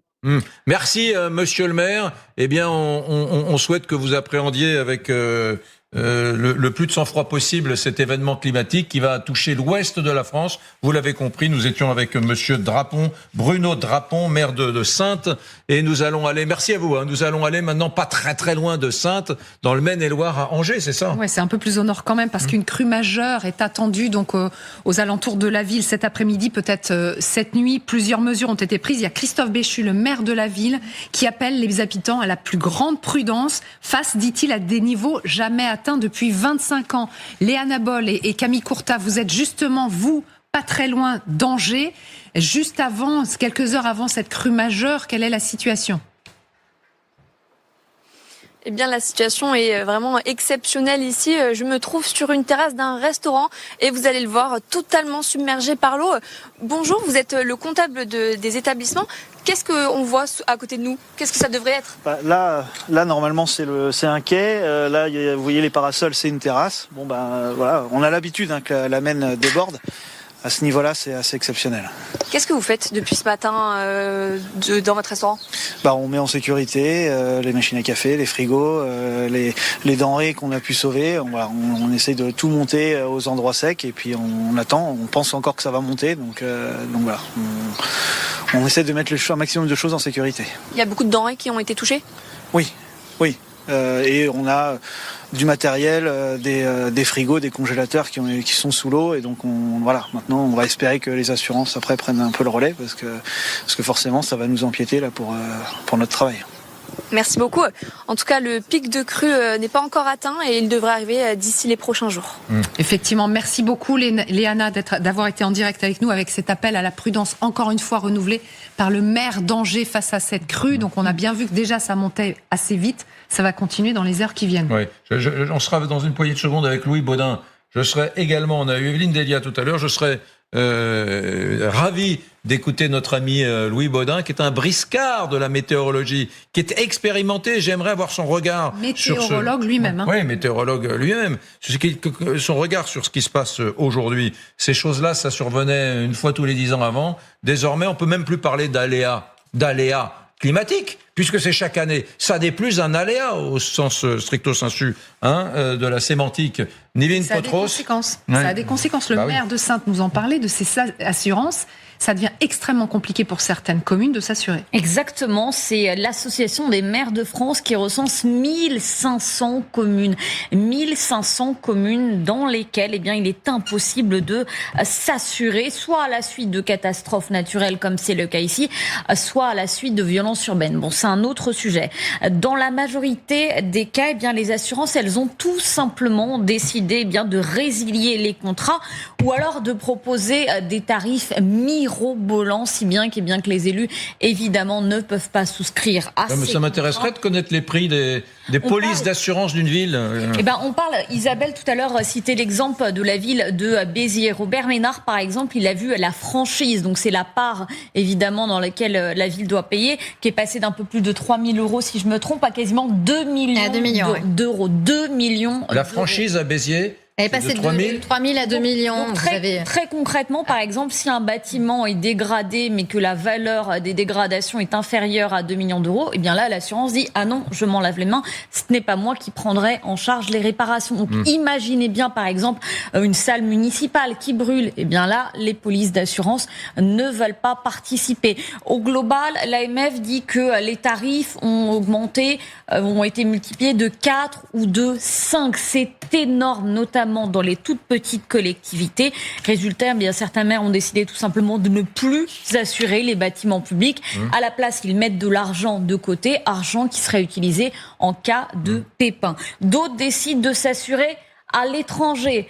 Si bien qu'aujourd'hui, des maires de petites communes en France, s'assurent en Suisse, par exemple. C'est très cher, mais c'est l'assurance, d'avoir l'ensemble de la ville qui est protégée. Les élus, en fait, ils n'ont pas le choix. Et c'est exactement pareil pour les particuliers.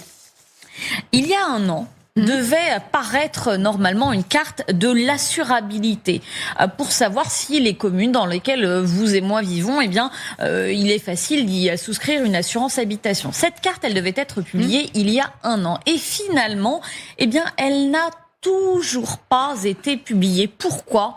Eh bien, tout simplement parce que les résultats sont affolants. Que dit ce rapport ? Eh bien, que les particuliers n'arrivent plus à s'assurer dans au moins 900 communes. Le problème, eh bien, c'est que certaines de ces communes, eh bien, elles ne sont pas considérées comme des zones à risque, des zones où il pourrait y avoir potentiellement des inondations. Ce qui veut dire qu'en fait, aujourd'hui, les assurances, elles ne veulent plus s'engager, elles ne veulent plus protéger, eh bien, des villes entières de notre territoire qui vont devenir, eh bien, inhabitable parce que sans assurance, vous ne pouvez pas évidemment vivre dans une maison ou alors eh bien avec tous les dangers que cela inclut.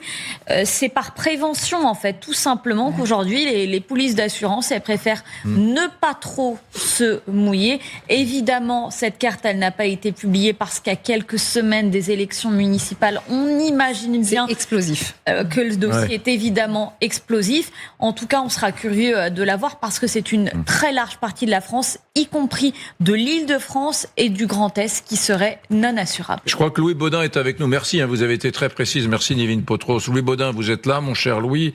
Oui, bon. Bonjour. Oh, bonjour, on est très heureux de vous avoir. C'est Isabelle Saporta au début de l'émission. Mais pourquoi on n'appelle pas Louis Baudin ? Mais pourquoi on n'appelle pas Louis Baudin ? Alors nous, on lui a dit, si tu as le numéro de Louis Baudin, appelons-le, et voilà, c'est fait.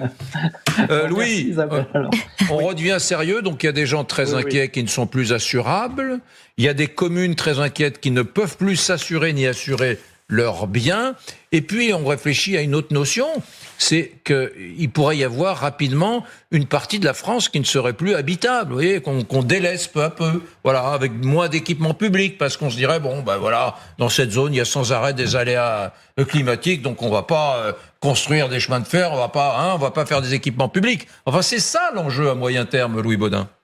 L'enjeu à moyen terme, il est clair qu'aujourd'hui, c'est un réaménagement total de notre territoire. C'est un territoire que l'on a su aménager avec beaucoup de bon sens, j'allais dire jusqu'au début ou au milieu du XXe siècle, où on savait qu'il y avait régulièrement des inondations. On pensait à la vallée de la Garonne, le Rhône, c'est exactement la même chose. Je pense à cette zone de polder que l'on avait dans le nord de la France, les inondations qu'on a connues il y a quelques années du côté de Saint-Omer, qui sont au niveau de la mer. Donc, on a essayé de faire abstraction de tout cela à la fin du XXe siècle. Et puis de temps en temps, malheureusement, la nature nous rattrape. Et là, on est dans une de ces séquences où la nature nous rappelle que si on ne la respecte pas, si on oublie ce qu'elle est capable de faire, eh bien oui, on aménage de manière un peu prétentieuse et un peu trop fréquente ce bord de rivière, ce bord de fleuve, avec malheureusement des conséquences qui ont toujours existé. Je peux remonter jusqu'à Napoléon III, par exemple, qui a été le premier monarque à se faire peindre, à utiliser les inondations qui existaient déjà dans le Rhône ou encore du côté de la vallée de la Garonne pour se rapprocher de ses concitoyens. Donc on le sait, on sait que ça déborde. D'ailleurs, dans les témoignages que vous avez régulièrement, on voit bien que certains habitants le savent, connaissent les hauteurs, savent qu'il faut monter à l'étage de temps en temps, sauf qu'on est dans une société, et c'est tout à fait respectable, où on va essayer de mettre tout le monde à l'abri de tout à tout moment pour garder un certain confort. Et bien ça, on pourra le faire demain si effectivement on réécoute, on est attentif à ce que la nature nous dit régulièrement et nous rappelle. Et à partir de là, effectivement, on pourra peut-être aménager un territoire pour que tout cela ait moins de conséquences à la fois sur les vies humaines, malheureusement, mais également sur notre économie et notre développement. Très bien, on vous écoute, vous nous dites, jusque dans les années 50, on savait faire, on écoutait la nature, on regardait et on faisait pas trop de bêtises. Et à partir de la fin du XXe siècle, dites-vous, et aujourd'hui, on a fait des bêtises. Mais on sait quoi, c'est nos politiques, c'est qu'est-ce qu'on a fait comme bêtises? Qu'est-ce qu'on a fait? On a 7 millions de personnes en zone inondable. On a urbanisé, on a installé des gens en zone inondable. Qu'est-ce qu'on a fait comme erreur pendant des décennies pour en arriver là? Alors, erreur, peut-être que le terme est un peu fort, mais en tout cas, on a dû aménager. Pourquoi ? D'abord, la population a augmenté. On oublie toujours qu'on est passé de 40 millions à peu près au début ou de première partie du XXe siècle à 68 millions aujourd'hui, sur un territoire qui n'a pas grandi. Bon, il a fallu se loger. Et évidemment, et on est tous responsables à ce niveau-là, où est-ce qu'on a envie d'habiter ? Là où c'est un peu bucolique, là où la vue est jolie. Et en général, c'est quoi ? Bord de mer, bord de rivière, bord de fleuve, donc des endroits où on le voit bien, la vulnérabilité par rapport au phénomène météo est plus importante. Et on l'a fait parce que le confort était là, parce que les capacités de construire étaient là, parce que on a pu se développer économiquement. Toute la fin du XXe siècle correspond bien à un développement très fort, notamment en France. Et donc, dans ces moments-là, oui, on a un petit peu oublié l'histoire, on a un peu oublié le bon sens. Et de temps en temps, ça arrive là avec ces débordements de fleuves, ça arrive avec les épisodes Cévenol près de la Méditerranée, où cet urbanisme à outrance dans des zones, allez, ça va le faire, ça va passer. Eh ben non, aujourd'hui ça ne passe plus, et avec des conséquences en matière d'assurance, vous venez d'en parler, qui peuvent être très importantes. 17 millions de Français habitent en zone inondable, disait tout à l'heure Pascal Perry. 17 millions, Isabelle Saporta. Mais c'est ahurissant, mais je trouve ça très intéressant ce que dit Louis Baudin, parce que effectivement, il y a la congruence de tout. On sait qu'il y a le dérèglement climatique, on fait rien contre. On sait, il a raison, il suffit de relire les anciens. Moi, je me souviens pendant le tsunami... Attendez, vous n'allez pas faire votre écolo, là, vous faites votre écolo. Pardon, alors, vous voulez qu'on fasse pas nos écolos, mais il se passe quoi, là? Il se passe quoi? C'est des événements climatiques. Je veux dire, vous pouvez pas les dissocier. Alors, vous voulez fouetter encore plus les Français en leur demandant quoi? C'est pas la question de les fouetter, c'est de leur dire, vous êtes 17 millions à vivre en zone inondable. Donc, effectivement, les zones inondables, ça peut être inondé. Quand Louis Baudin rappelait tout à l'heure qu'en fait, on fait même plus attention à l'histoire. Rappelez-vous, au moment du tsunami au Japon, on avait retrouvé des stèles où il y avait marqué l'eau est montée jusque-là à telle époque. Voilà. Donc on savait en fait, et on avait construit tout en dessous. Moi, je vous dis pas qu'il faut, je sais pas ce que dit Louis, je dis pas qu'il faut tout déconstruire, mais en tout cas, là, quand on est sur ces zones-là, il y a un risque en fait, et il y aura, et Louis en parlera beaucoup mieux que moi. Il y a les risques d'incendie, il y a les risques de sécheresse, donc on vit avec ce risque. Mais voilà, mais faut l'interroger. C'est vrai qu'il y a un côté, ça me fait penser, ça n'a rien à voir, mais aux gens qui font construire un pavillon pas très loin des pistes d'un aéroport. Parce que c'est moins cher l'achat du terrain, et qui après disent on va monter un collectif et une association contre le bruit des avions. C'est un peu la même chose. Là, il y a des tas de gens qui ont construit sur les rives d'un fleuve, les pieds dans l'eau, comme on dit dans l'immobilier, les pieds dans la mer, voilà, et qui aujourd'hui disaient on est inondé. C'est peut-être un peu vrai. Est-ce que je peux juste poser une question, à Louis Baudin sur le Maine-et-Loire. C'est-à-dire que est-ce que vous êtes inquiet là, Louis, sur ce qui va se passer, sur les événements qui vont se passer là dans les heures qui viennent, parce qu'on a eu quand même pas mal d'alertes. Alors oui, malheureusement, on voit pas encore la fin de la séquence. Là, on a aujourd'hui une petite accalmie en milieu de journée, mais ça recommence ce soir.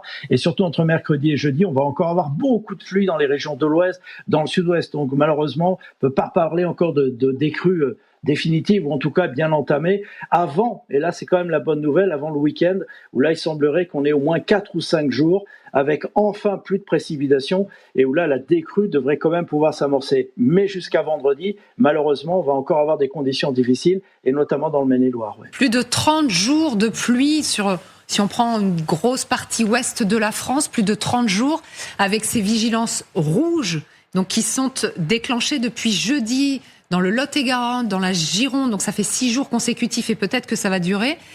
Evelyne Delia, tout à l'heure, nous disait qu'elle avait jamais vu ça. Et vous ? Alors c'est vrai que depuis qu'on a Vigicru, alors c'est que depuis 2006, ça fait une vingtaine d'années, on n'a pas vu de telles quantités d'eau. Bon, avant, dans l'histoire, quand on remonte très vite, on voit bien qu'il y a eu de telles inondations, et même de plus grande ampleur, notamment le bassin de la Garonne, qui est un bassin très plat, très grand, ce qu'on appelle le bassin versant par des Pyrénées pour rejoindre l'Atlantique à travers la Garonne.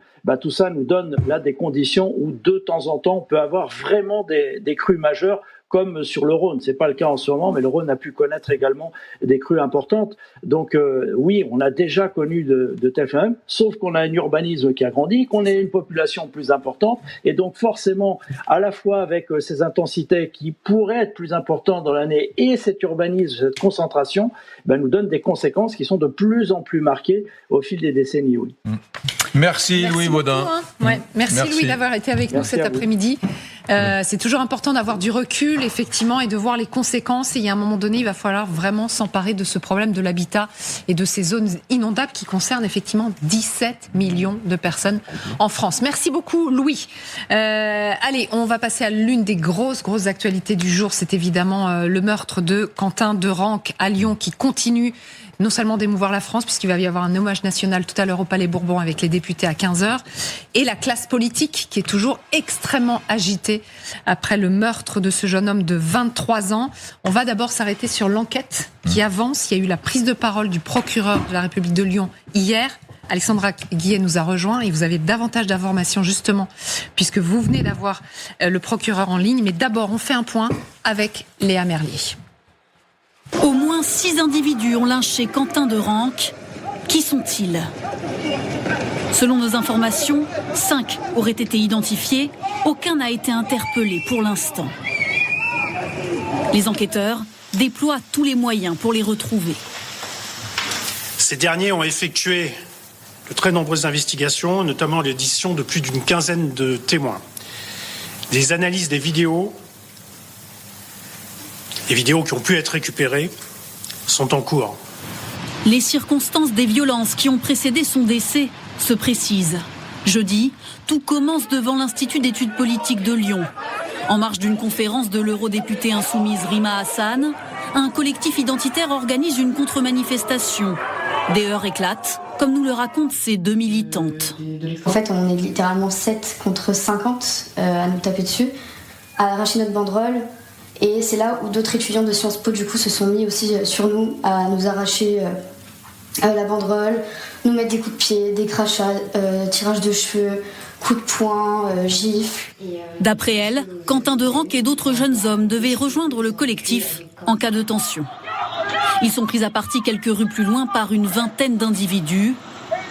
Depuis son balcon, cet habitant assiste à la scène. J'ai vu donc des mecs qui avançaient dans la rue habillés en noir avec des cagoules. J'ai vu donc qu'ils tabassaient un mec au sol. Ils étaient 7 ou 8 à le taper un peu là où ils pouvaient partout. Une partie des jeunes prennent la fuite, d'autres sont roués de coups. Finalement, le groupe se disperse. Quentin de Ranc est laissé au sol. Quelques minutes plus tard, un de ses amis le retrouve. Il est conscient. Il tente de le ramener chez lui, mais sur le trajet, il s'effondre, atteint d'un traumatisme crânien. Les pompiers le prennent en charge. Quentin de Ranc décède samedi à l'hôpital. Le parquet parlait jusque-là de violences aggravées. Désormais, l'enquête est ouverte pour homicide volontaire avec 3 circonstances aggravantes. Les violences sont commises en réunion, les auteurs armés et masqués. Là, après les résultats de l'autopsie, le procureur nous parle d'homicide. Ça veut dire que là, on a une intention de tuer, et notamment avec ces coups qui sont portés essentiellement à la tête. Et c'est pour ça que cette qualification a bougé par rapport à ce qui était dit ce matin. Pour homicide volontaire, les auteurs risquent jusqu'à 30 ans de prison. Bien, voilà un point assez complet. Alexandra Guillet vient de nous rejoindre à l'instant. Merci Alexandra, de service police-justice d'LCI. Vous échangez, j'allais dire chaque minute, pas exagéré, mais enfin beaucoup, avec des personnes qui participent à l'enquête, des magistrats. Quelles sont les toutes dernières informations dont vous disposez ? Alors, je viens d'échanger avec le parquet de Lyon et à l'instant, donc ce qu'on peut dire, c'est que toutes les personnes n'ont pas encore été identifiées. Pas toutes. Ça veut dire qu'une certaine partie l'ont été, mais le procureur précise, n'ont pas tous été identifiés et qu'à ce stade, il n'y a encore eu aucune interpellation dans cette procédure. Est-ce que vous, pardonnez-moi de vous couper, est-ce que vous n'êtes pas étonné de voir que dans cette affaire très médiatisée, sur laquelle on a quand même beaucoup d'images, les faits sont survenus jeudi, au centre-ville de Lyon quand même, Quentin est décédé samedi, on est mardi à 14h, comment est-il possible qu'il n'y ait pas encore eu une seule interpellation? Alors, ne pas faire d'interpellation ne veut pas dire que les enquêteurs ne travaillent pas, et encore moins la justice. Ça veut dire que ce sont des affaires qui sont extrêmement complexes, notamment au niveau des investigations. Il y a énormément de vidéos des événements qui ont circulé. Vous n'aurez noté que ces faits se sont déroulés en plusieurs temps. Il faut reconstituer de manière très précise comment chaque fait s'est déroulé et en présence de qui. Il y a des indices qui ont été également récupérés par la police technique et scientifique à chaque endroit. Il y a des vidéos, il y a des noms qui ont été données également. Il y en a qui circulent d'ailleurs sur les réseaux sociaux. Le procureur est très prudent à ce niveau-là en disant « moi, je ne me base pas sur des rumeurs, mais sur des faits d'enquête ». Donc, il appelle à la prudence à ce niveau-là. Et effectivement, pour l'instant, c'est un travail de reconstitution d'un puzzle, d'un déroulement de faits. Le temps des interpellations, il viendra. De toute évidence, plusieurs personnes sont déjà identifiées. Le procureur nous le laisse entendre quand il dit qu'elles ne sont pas toutes identifiées, ça veut dire qu'il y en a une partie. Selon nos informations, il y en aurait au moins 5 qui seraient aujourd'hui identifiées. Certaines ont été à un moment donné fichées S pour leur appartenance au fameux groupuscule dont on parle, d'extrême gauche, la Jeune Garde, qui a été dissous l'an dernier. Donc ces fiches ne sont plus actives puisque c'est dissous. Donc l'enquête, elle avance. Mais pour les enquêteurs et certainement pour le procureur, l'intérêt est certainement d'avoir une certitude sur la présence de certaines personnes au même endroit, au même moment, et de les confronter ensemble, en même temps, en garde à vue. Bon, merci Alexandra. Vous continuez. Moi, j'aime bien quand vous êtes là, quand je vous vois sur votre petit téléphone, parce que je sais que vous ne parlez pas à vos enfants ou à vos amis, mais aux enquêteurs. Donc, j'aime quand vous êtes là, parce que je me dis qu'à tout moment, vous pouvez avoir des informations qui nous intéressent. Quelles sont les questions que cette affaire soulève? Le landerneau politique français vit des soubresauts, des turbulences terribles. Une onde de choc incroyable. Quels sont les grands questionnements, Isabelle Saporta, Renaud Pilat? Il y a déjà, et on en parle sur LCI depuis hier, le lien qui est assumé et encore assumé ce matin. C'est vraiment l'info de la matinée par Manuel Bompard, le coordinateur de la France Insoumise, qui a expliqué chez nos confrères de France Inter que il soutient et il défendra ce qu'il appelle les groupes antifascistes de défense populaire, comme la Jeune Garde. Et ces groupes sont censés, selon lui, protéger des manifestations, protéger des librairies à Lyon, de gauche ou d'extrême gauche, qui sont, dit-il, attaqués par des groupuscules d'ultra-droite, ce qui est vrai. Mais là où vraiment, moi, je m'étonne, et c'est vraiment un bouleversement dans la vie politique, que LFI, qui est l'un des principaux, voire le principal parti d'opposition, qui a des dizaines de députés.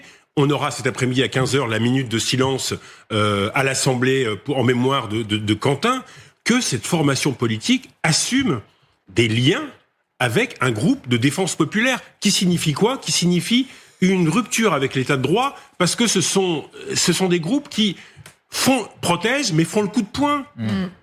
Et le coup de poing, ça veut dire quoi? Ça veut dire que on n'a plus confiance dans la police. Ça veut dire quoi, ne plus avoir confiance dans la police? C'est la loi du talion. C'est une rupture dans la vie démocratique. Donc c'est extrêmement grave. Et après, je dirais un mot, et je sais qu'Isabelle aussi est intéressée, sur que va devenir des réunions politiques dans les facs. Est-ce qu'on va recommencer Rima Hassan à Sciences Po? Juste une question, Isabelle. On en parlait tout à l'heure pendant la pub. Vous avez fait un trait d'humour, c'est ce que vous faites à peu près pendant toutes les pubs, y compris d'ailleurs quand la situation est tragique. Vous avez dit, ça. Vous avez dit, oui, Olivier Faure, il faudrait lancer une alerte enlèvement. Où est la gauche? Où sont ceux qui sont plutôt en situation de convergence politique dans la perspective des élections municipales qui arrivent? Il va y avoir des accords peut-être entre la gauche et la France Insoumise, non? C'est quand même un comble que ce soit moi qui en soit à devenir la défendresse du Parti Socialiste. Enfin, on peut pas dire tellement que ces derniers mois, le Parti Socialiste a été tellement en congruence avec la France Insoumise. On a Olivier Faure qui a été conspué parce qu'il a fait un budget avec Renaissance, donc avec le président de la République, avec Sébastien Lecornu. Donc, ils ont déjà quand même bien coupé les ponts. Leur candidat putatif, Raphaël Glucksmann, ne cesse de le faire. Donc, je veux dire, c'est pas moi qui vais défendre le Parti Socialiste. Enfin, jusqu'à présent, ils ont été effectivement assez nickel. Par contre, ce qui est très très juste, et ce qui m'a interpellé ce matin quand j'ai écouté Manuel Bompard, donc effectivement, qui est quand même un des pontes de la France Insoumise, c'est qu'il a essayé de mouiller ses petits camarades. C'est-à-dire qu'il a défendu ces mouvements qu'il appelle d'autodéfense populaire. Donc, il l'a dit à plusieurs reprises, des mouvements d'autodéfense populaire.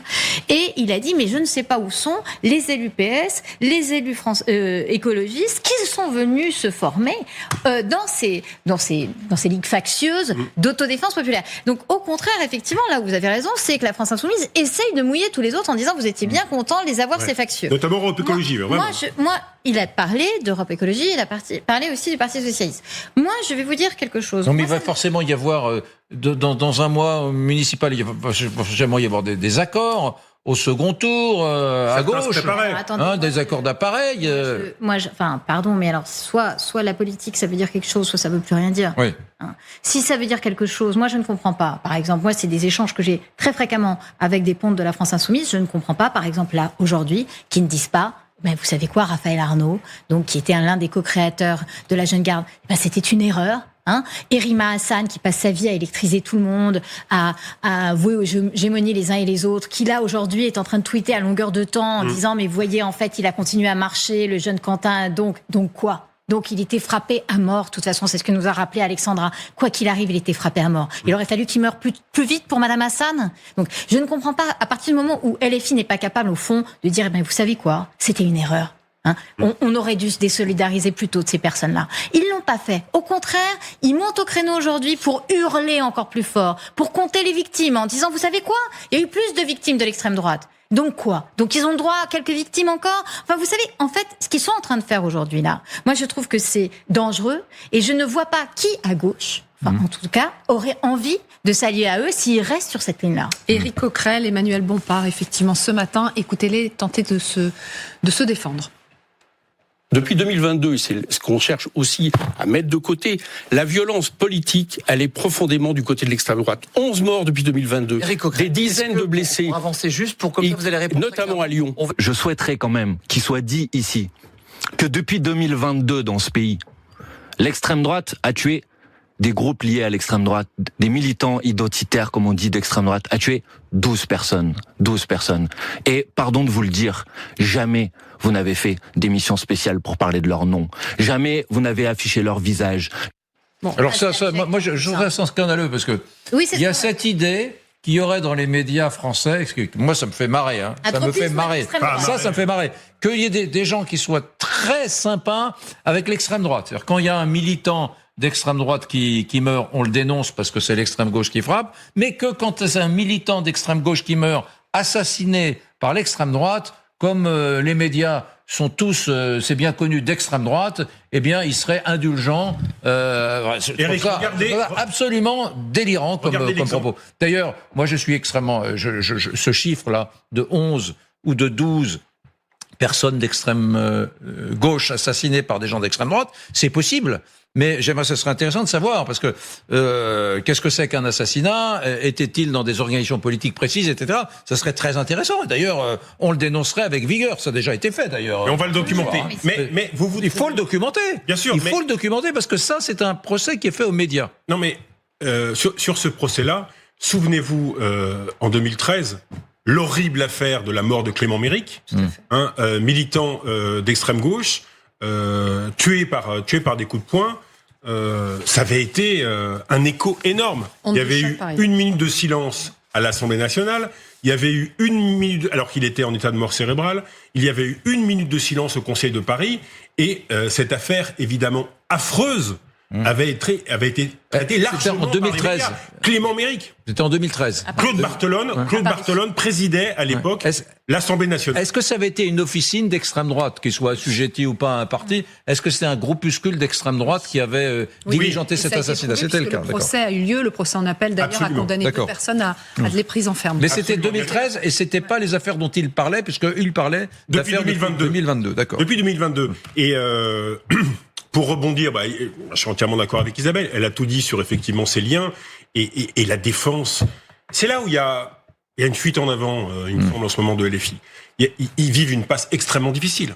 Enfin, c'est une tempête énorme. Leur choix, leur passe, elle est toujours moins difficile que celle de Quentin. Pardon, mais vous voyez ce que je veux dire ? Moi, j'ai un vrai problème avec la passe difficile de la France insoumise. Ce sont des choix politiques assumés, des choix politiques répétés à longueur de temps. Et là, ils pourraient faire un mea culpa, se dire là, il y a un jeune qui est mort, c'est une horreur. Et ils attaquent, ils contre-attaquent, ils traitent les médias d'abjects. C'est ce que j'allais dire. Non, mais c'est ahurissant. C'est ce que j'allais dire. Il y a il y a, me semble-t-il, une sorte de fuite en avant, de soutien au groupe de défense populaire, de soutien au groupe antifasciste. Ça veut dire que dans ce cas-là, effectivement, vous sortez de l'état de droit. Ça veut dire quoi? Ça veut dire que regardez comme ce drame affreux. Depuis 48 heures, 3 jours, ils disent on n'est pas responsable. Mais à un moment donné, il y a une responsabilité morale, au moins. Lorsque, et effectivement, vous pouvez. Et dernière chose, information importante ce matin, le ministre de l'Enseignement supérieur, parce que c'est une question qui se pose beaucoup, a publié une circulaire hier soir tard en disant au président de fac, désormais et de façon stricte, lorsqu'il y a une personnalité politique qui vient tenir une conférence ou une réunion dans une fac, vous prévenez les préfets. Et si les préfets considèrent qu'il y a un trouble à l'ordre public, interdiction. Ouais, c'est ça. Et ça veut dire quoi? Ça veut dire que, honnêtement, je vois mal pour l'instant un établissement d'enseignement supérieur accueillir, par exemple, Rima Hassan. Donc ça, c'est terminé. Donc les conséquences sont la mort d'un jeune homme à 23 ans, c'est innommable. Et puis les effets politiques. Enfin, c'est...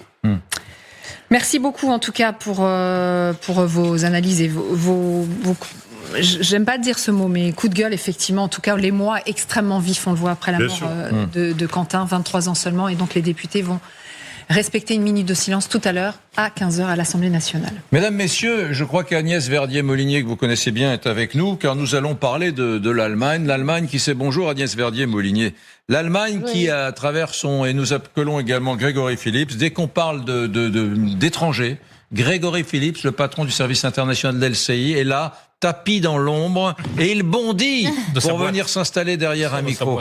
Y a une histoire dont il faut qu'on vous parle quand même. C'est que l'Allemagne a jugé insuffisant les efforts de la France pour augmenter les dépenses de défense. Voilà. La France n'arrive pas à monter. Vous savez que l'OTAN dit il faut que tous les pays membres de l'OTAN soient à 5% de leur PIB, 5% de leur produit intérieur brut, pour investir, acheter de l'armement, voilà, et déployer une défense convenable à la hauteur des ambitions de l'OTAN. Et l'Allemagne dit, alors ça c'est savoureux, l'Allemagne dit oui, alors les Français n'y arrivent pas, mais ils devraient faire moins de social, les Français, je trouve ça extraordinaire, faites moins de social, moins de dépenses sociales, hein. C'était quoi l'expression des années 70, faites l'amour, pas la guerre, eh bien là, c'est faites la guerre, pas du social, c'est le ministre des Affaires étrangères de l'Allemagne qui nous dit ça, j'ai bien résumé l'affaire. Oui, c'est ça, c'était hier soir, donc, la radio publique allemande, voilà ce qu'il déclare, il réagissait à certains propos d'Emmanuel Macron qui voulait, par exemple, mettre en place une dette européenne commune pour financer donc les dépenses européennes. Regardez, bien, Emmanuel Macron évoque, à juste titre, tout le temps, notre aspiration à la souveraineté européenne. Quiconque en parle doit agir en conséquence dans son propre pays. Vous avez vu la petite leçon au passage. Les efforts déployés jusqu'à présent en République française sont insuffisants pour y parvenir. Ça s'appelle un tacle. Oui, un tacle, un pur tacle. Agnès Verdier-Molinier, votre analyse d'abord sur cette vision que peut avoir un étranger de la France, même un voisin allemand. En gros, vous faites trop de social, vous dépensez trop d'argent dans le social et pas assez dans le régalien. Déjà, il faut minorer un peu ce qu'a dit le ministre allemand, parce que finalement, aujourd'hui, en part de dépenses par rapport au PIB, en défense, les Allemands sont pas mieux que nous, ils sont plutôt un peu moins bien que nous jusqu'à présent, un peu en dessous de 2% du PIB.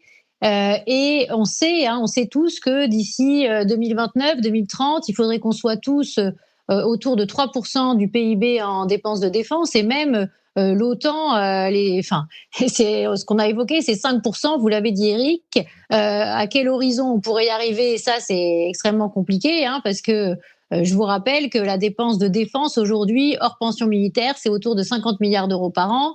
Si on veut arriver à 150 milliards d'euros par an, c'est quand même un énorme bond qu'il faut faire. Alors, les Allemands se sont dotés d'un... Agnès, c'est complètement fou. Vous êtes en train de me dire, parce que j'ai pas regardé le chiffre avant l'émission, vous êtes en train de me dire, enfin, le principe de base, pardon pour la grivoiserie, mais c'est quand on monte au cocotier, on s'assure qu'on a les fesses propres. Vous êtes en train de dire que les Allemands se sont moqués de nous ont sermonnés, alors qu'eux-mêmes, ils sont dans un même seuil de part de leur PIB pour les armements. C'est ridicule. À la fois oui, et à la fois ils prévoient, c'est assez clair, ils prévoient d'aller à 3,5% du PIB à l'horizon 2028-2029, alors que nous, dans la loi de programmation militaire, telle qu'elle est pour l'instant, on prévoit plutôt d'être à 3% en 2029. Donc c'est un peu on est un peu en train de se comparer et de se dire mais qui va arriver aux 3% en premier. Mais surtout, je crois que ce qu'il veut dire aussi, c'est qu'ils ont très peur, les Allemands, de ce qu'a demandé Emmanuel Macron, c'est-à-dire un endettement conjoint des pays européens supplémentaires pour soutenir la souveraineté européenne, surtout dans le domaine de la défense. Et en fait, vous voyez bien, Eric, la situation financière, la situation évidemment de nos finances publiques est absolument catastrophique en France. Je vous rappelle que les Allemands, ils sont autour de 65% de dette par rapport au PIB et que nous, on est proche des 118, 119, voire 120% prochainement. Donc, on n'est pas tellement dans la même situation de capacité de dégager des financements pour la défense. Et notre président de la République, qu'est-ce qu'il a dit ? Il a dit finalement, nous, nos efforts français, on aimerait bien les mutualiser au niveau d'une dette supplémentaire européenne. Sauf que là, nous, on vient de publier à la Fondation IFRAP une étude qui montre qu'on a déjà largement entamé le contrat européen. On avait dit qu'on s'endetterait pas trop au niveau européen, etc., etc. Et puis finalement, si on met tout bout à bout, à la fois les emprunts inscrits au bilan de l'Union européenne, mais aussi au sens plus large avec toutes les institutions de l'Union qui se sont endettées, eh bien, à l'horizon 2027, on sera quand même à 2237 milliards d'euros hors défense de dette européenne. Et donc, je pense que les Allemands, ils n'ont pas du tout envie de continuer là-dedans. Et d'ailleurs, je ne sais pas si vous avez vu la suite de l'intervention du ministre, il dit que, en fait, ce sont des engagements au niveau de l'OTAN, des engagements nationaux et pas du tout des engagements européens, et que c'est pas à l'Europe, en fait, de s'endetter pour ça. Et là, il nous renvoie dans nos 22 en nous disant, mais en fait, vous avez trop de dépenses sociales. Et là, c'est vrai qu'on a plus de dépenses sociales en part de PIB, de dépenses sociales publiques que les Allemands. D'ailleurs, là encore, on vient d'avoir de nouveaux chiffres sur 2024. Eric, on avait souvent tendance à dire on est à 800 milliards de dépenses de protection sociale en France. Je pense que ça vous parle, ce chiffre. En fait, en 2024, on a atterri à 954 milliards de dépenses sociales. Ça veut dire presque... Alors, 32,8% de notre richesse nationale, presque 33%, et ça veut dire 2 points de plus que les Allemands à peu près. Alors après, on va pas ergoter sur tous les chiffres, mais ça veut dire quoi ? Ça veut dire que effectivement, on a un problème de dépenses sociales beaucoup plus importante, en tout cas publique, que les Allemands. Et c'est vrai que là aussi, je pense qu'il fait allusion à notre suspension de la réforme des retraites. Parce qu'il faut bien se dire une chose, c'est qu'avec ça, on va à l'encontre de tout ce que font les autres pays européens pour justement pallier au problème finalement du vieillissement de la population et du fait qu'on a de moins en moins de jeunes qui vont pouvoir cotiser pour les plus âgés. C'est tellement bon de vous entendre, Agnès Verdier-Molinier. Moi, je suis client. C'est marrant, est-ce que ça m'étonne ? Moi qui suis pas un grand... Moi, Agnès Verdier-Molinier, mais présentez-vous aux élections. Je voterai pour vous. N'importe laquelle élection, ce que vous voulez. Municipal, j'irai voter pour vous. Sénatorial, si vous voulez. Bon, qui souhaite rebondir là-dessus ? Grégory Phillips. Non, j'ai bien aimé votre expression sur le cocotier, là, que je reprendrai pas dans ma bouche, mais notre expression, c'est un peu l'hôpital qui se fout de la charité. Pendant des années, l'Allemagne, c'était la rigueur budgétaire, aucune dépense pour le militaire, etc. Bon, il y a eu un changement culturel. Totalement. Mais pendant des années, le leadership européen de la défense, c'était la France. Bon, là, il y a une petite révolution culturelle dans les têtes allemandes qui se disent, il faut qu'on investisse massivement des milliards d'euros pour avoir demain ou après-demain la plus forte armée européenne, la plus puissante. Et donc on vient nous faire la leçon, sauf que, regardez l'investissement français. Je crois que dans la loi de programmation militaire, on vise 64 milliards d'euros pour 2027. Donc il y a quand même des efforts en matière de défense qui sont importants, et il faut bien le reconnaître qu'Emmanuel Macron est celui qui a redonné un peu d'argent aux armées françaises face à la menace, et qui est celui qui a rebranché les budgets là-dessus. De l'argent, il en a pas, il a redonné... mais dans la loi de programmation militaire, c'est clairement démontré que oui, ça a été une... Il a redonné de l'argent qu'il emprunte, voilà. Il a redonné de l'argent qu'il emprunte et qu'on remboursera. Non, mais c'est l'investissement, ça. Ce que je veux dire, c'est qu'on peut prendre des leçons, mais effectivement, notamment sur la part du PIB, on est à peu près au même niveau que les Allemands. Et puis surtout, on a un engagement depuis deux quinquennats, c'est vrai, sur la défense. Si on est à 64 milliards d'euros, certes, on n'est pas aux 5% de PIB, mais on progresse. On est quand même sur des seuils de dette qui sont de nature à nous précipiter dans le mur. Moi, je trouve ça lamentable. Vous êtes énervé contre les Allemands. Moi, je trouve ça lamentable parce qu'elle dit. Mais vous imaginez si Jean-Noël Barrot disait ça du chancelier allemand? Enfin, c'est ahurissant. Je veux dire, mais de quoi ils osent quoi? Mais comment ils se permettent ça? Ils sont en train d'enterrer le SCAF, c'est-à-dire, vous savez, l'avion normalement franco-allemand. Ils sont en train de l'enterrer. Le chancelier Merz est allé en Italie le 22 ou 23 janvier pour faire un accord avec l'Italie. Il parle maintenant du Merzoni, c'est-à-dire qu'en fait, ils s'en fichent complètement de la France. C'est-à-dire que pendant des années, on a été leader. Ils étaient très contents qu'on soit leader. Et maintenant, ils nous tournent le dos et ils nous font des leçons de vertu. Pardon, mais là, je d'ailleurs, monsieur, il faut dire au patron de Dassault, monsieur Trappier, on est derrière vous. C'est le Rafale qui doit être l'ossature centrale du futur avion de chasse européen. C'est le Rafale, Dassault. C'est nous les meilleurs, quasiment au monde. Donc on veut bien que les Allemands et les Italiens fabriquent l'empennage arrière. Il n'y a aucun problème. Mais nous, le cœur des dispositifs de l'intelligence du futur avion de chasse européen, il faut que ce soit vous, Dassault Aviation. Qu'il fabrique les gilets de sauvetage qu'il y aura dans l'avion franco-allemand. Mais un point, moi je nuancerais vraiment ce qu'a dit Agnès Mardé-Boudier. Évidemment, il faut avoir une réduction des dépenses publiques en France, mais évidemment. Mais qu'est-ce qu'ils ont fait pendant des décennies, les Allemands? Ils n'ont rien dépensé pour la défense. Rien. Qui est-ce qui était en première ligne pour protéger les pays européens? C'est la France. Ça nous a coûté une fortune. Heureusement qu'il y a eu des interventions en Afrique. Le nucléaire. Vous savez ce qu'on est en train de dépenser maintenant? 7 milliards et demi par an pour augmenter notre budget. Alors les Allemands sont bien sympas. Pendant 75 ans, ils ont fait des excédents budgétaires parce qu'ils dépensaient rien pour l'armée. Et maintenant, ils nous accusent. Et ça va bien. Pas faux. Merci beaucoup.